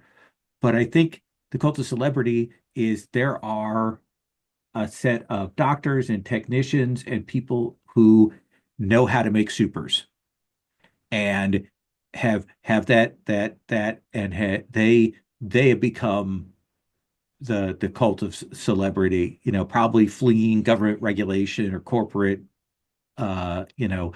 control, living, in small states that will allow them to practice, but that they're able to reliably create things, but also create serums that get shipped out and bought by people, on the dark web and stuff. And I think that there's a uh, cult of super makers out there, uh, hotshot scientists and things like that.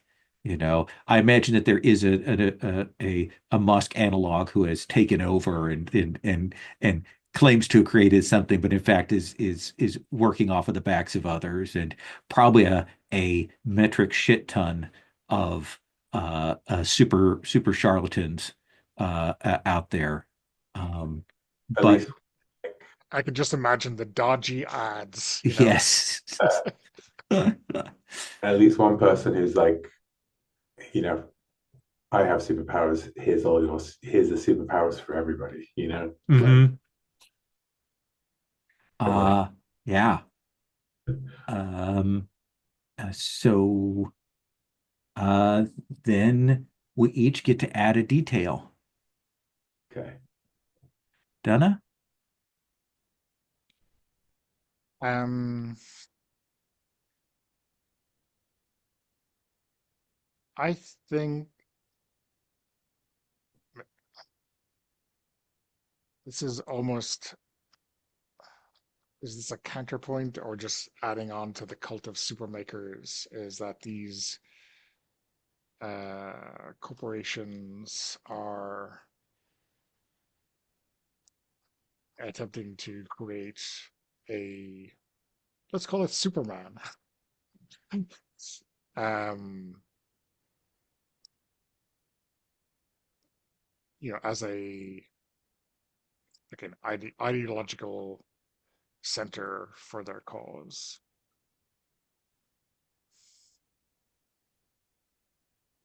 I dig it. like trying to keep up with the fact that we have,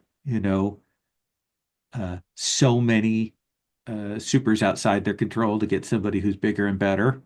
Yeah, yeah, exactly. A little bit of a Voight thing from the boys. I like that. Um, Will? Detail. Blah, blah, blah. That's not really a full detail. I think, I guess like the reason I said vigilante is approved of is more that the corporations are trying a fight. That's the conflict, right? The corporations are fighting to get this stuff back in the bottle, but public aren't. They're not the Voight people. They're not subscribed to the Voight propaganda. They're like, so yeah, okay. But I don't think that's a full extra detail, is it? To say the public support protects people from corporate reprisal and control. What else be? But the genie's been let out of the bottle.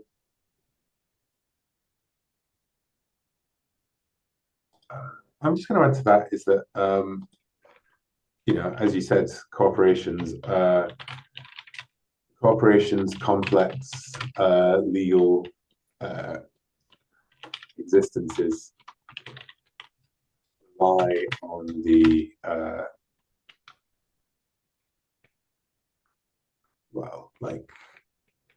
deny them the means to fully control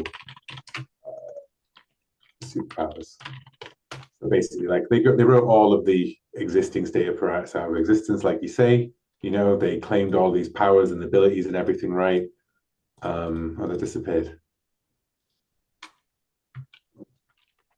Yeah, corporations denied themselves any legal recourse to superpowers with their own red tape, I think. So they basically built the world in which everyone can have superpowers and which there's no controls, this libertarian almost sort of like individualism. They've obviously they've denied themselves any sort of ability to enforce that through state apparatus or anything like that, because to do so would start to unpick their own existences and relationships with each other. I like that.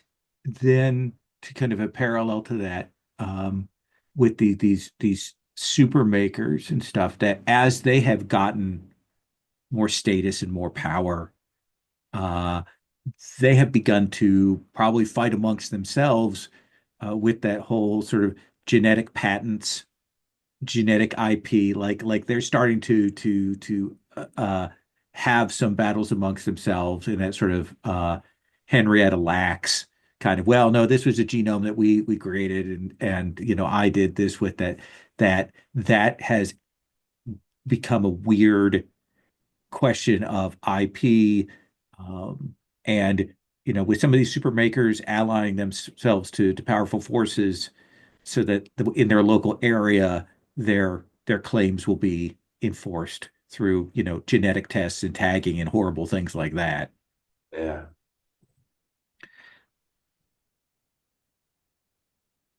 Creating the black market for the cults of the super makers, right? Yes. Yeah. Yeah. Uh, what do we want to call this world? I mean, I have it rolling around in my mind something like, not the name, but like I'll buy that for $1. Shop smart. So maybe like supermarket or something like that. Oh, I like that. Markets. Yeah. Kind of invokes like Race Raiders to me. Yeah. Which has a great setup, where there is all of this super tech and shit that's laying around that people are trying to get a hold of because all the supers are gone, and there's just all this stuff laying around. It's one of my favorite superhero settings of all time. Yeah, it's like that, but without the Justice League disappeared fighting the apocalypse. Right. It's just like, all the corporation stuff. Uh, I dig it. Um, So that's what in this world is. I'm pleased at how fast it goes. Hmm. I'm glad we were able to do two of those. It felt really good to me. Um, Especially doing two very different, a very grounded one and a less grounded one. And weirdly, the more grounded one ended up being more fantastical in some ways. Yeah. Yeah. I dig that. Thoughts, stars, Donna? Yeah. I mean, I expect to see Super Succession on the calendar.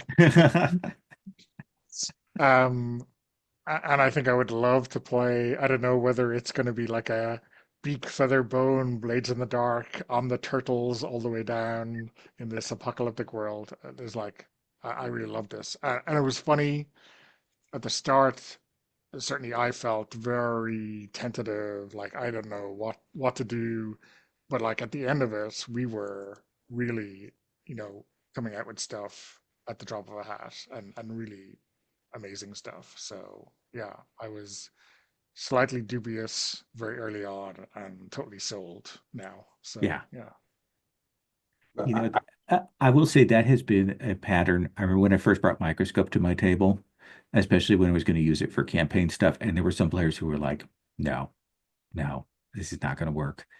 I don't know what this is. And then by the end, they were like, "Okay, I'm on board 100%." So yeah, I really enjoyed that, and just like you, Donna, I at the first round I was like, okay, maybe like, and then yeah, by and it was really interesting how starting with the real world and then the changes that you make from it. And I admit that I'd not quite grasped that the points that we don't directly address are nebulous as opposed to defined by that real world. yeah, and that's a good thing. Like that's a point to know with when I go to teach this again, like to make that point clear.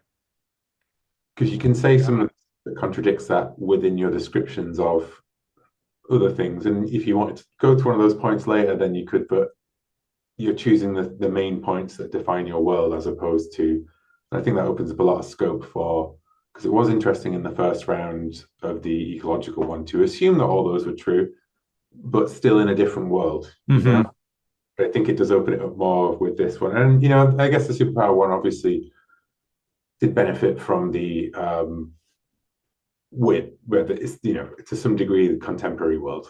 You know, it's understandable as opposed to like Discworld or, you know, Hmm. but I really enjoyed it. I really, really did. I would definitely read Super Succession. I almost feel like Super Succession would be better as like a book, you know, like Hmm. um, rather than a comic series. And it feels like the least superheroic one of it, you know, like Yeah. it's whereas I think like supermarkets, I think there's a kind of like cyberpunky, like Shadowrunny sort of power fantasy sort of styly thing, you know, like Yeah. And also, do you remember that Victoriana game Rippers? yes, yeah, yeah. It's Well, I know about it purely because of your blog. yeah, So it's a monster hunting game that was in Savage Worlds where you hunted monsters, but then you like stole parts and stuff from the monsters to power yourself and change yourself and become more monstrous, but a better monster hunter. So there's a little bit of that there. I like that vibe. the main thing with Super Succession, I was thinking was that it was what we were talking about in terms of the population and how that would change the you could do some. I think that could be really, really interesting as an alternative history, and you know how that would change the balance of power across the world at different points, particularly Mhm. 10 and with the population growth in like you know places that became industrialized at the height of industrial like technology versus like the Western world. You know, like China's population growth is like huge, right? And India's, and how that would really, really twist the world around and change Yeah. the power dynamics. Mm. Like that was very interesting to me as like a unforeseen consequence of what we're talking about and how that would Yeah. change, moved the date of origin back over time, and like it's like, I'd love to read that book by someone who would be bothered to put in the work to Yeah. research To do this stuff. and stuff, and have a vaguely plausible one rather than my ham-fisted, like, you know, I yeah. think what you mean, Will, is you want to play the game of Microscope where we Yes, develop exactly. that timeline. Actually, yeah, Thanks. that would be fun. Yeah. Yeah. Uh, awesome. Thank you all so much for coming and trying this. This was dynamite. I had a great time. So very much appreciate it. I am going to Well, stop pardon? worked well with three.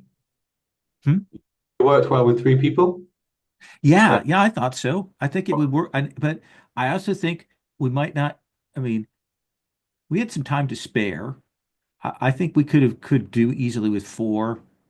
I think it would work well with With four. four, each world is going to take longer because everyone is adding, a difference and a detail and a bit more Mm. conversation. So Yeah, but not that much more because it's one more go. Like we do an extra world, so we probably might only get one sort of concept. Get if we had four people, we get four worlds, and Yeah. and it's really only one more detail and choice. I think it would scale pretty well.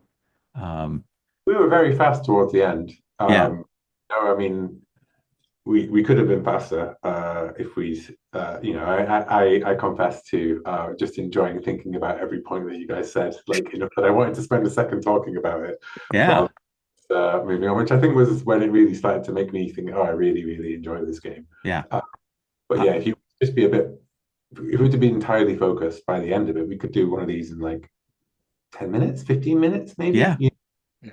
yeah, And I do think that's his point is trying to work through all the possibilities and see all those and jump around, and have good ideas that okay, you're not going to use it on this round, but I have a concept for this thing that I'm going to throw into the next one. Um, yeah, I dug it quite a bit. All right, I am going to stop the recording now.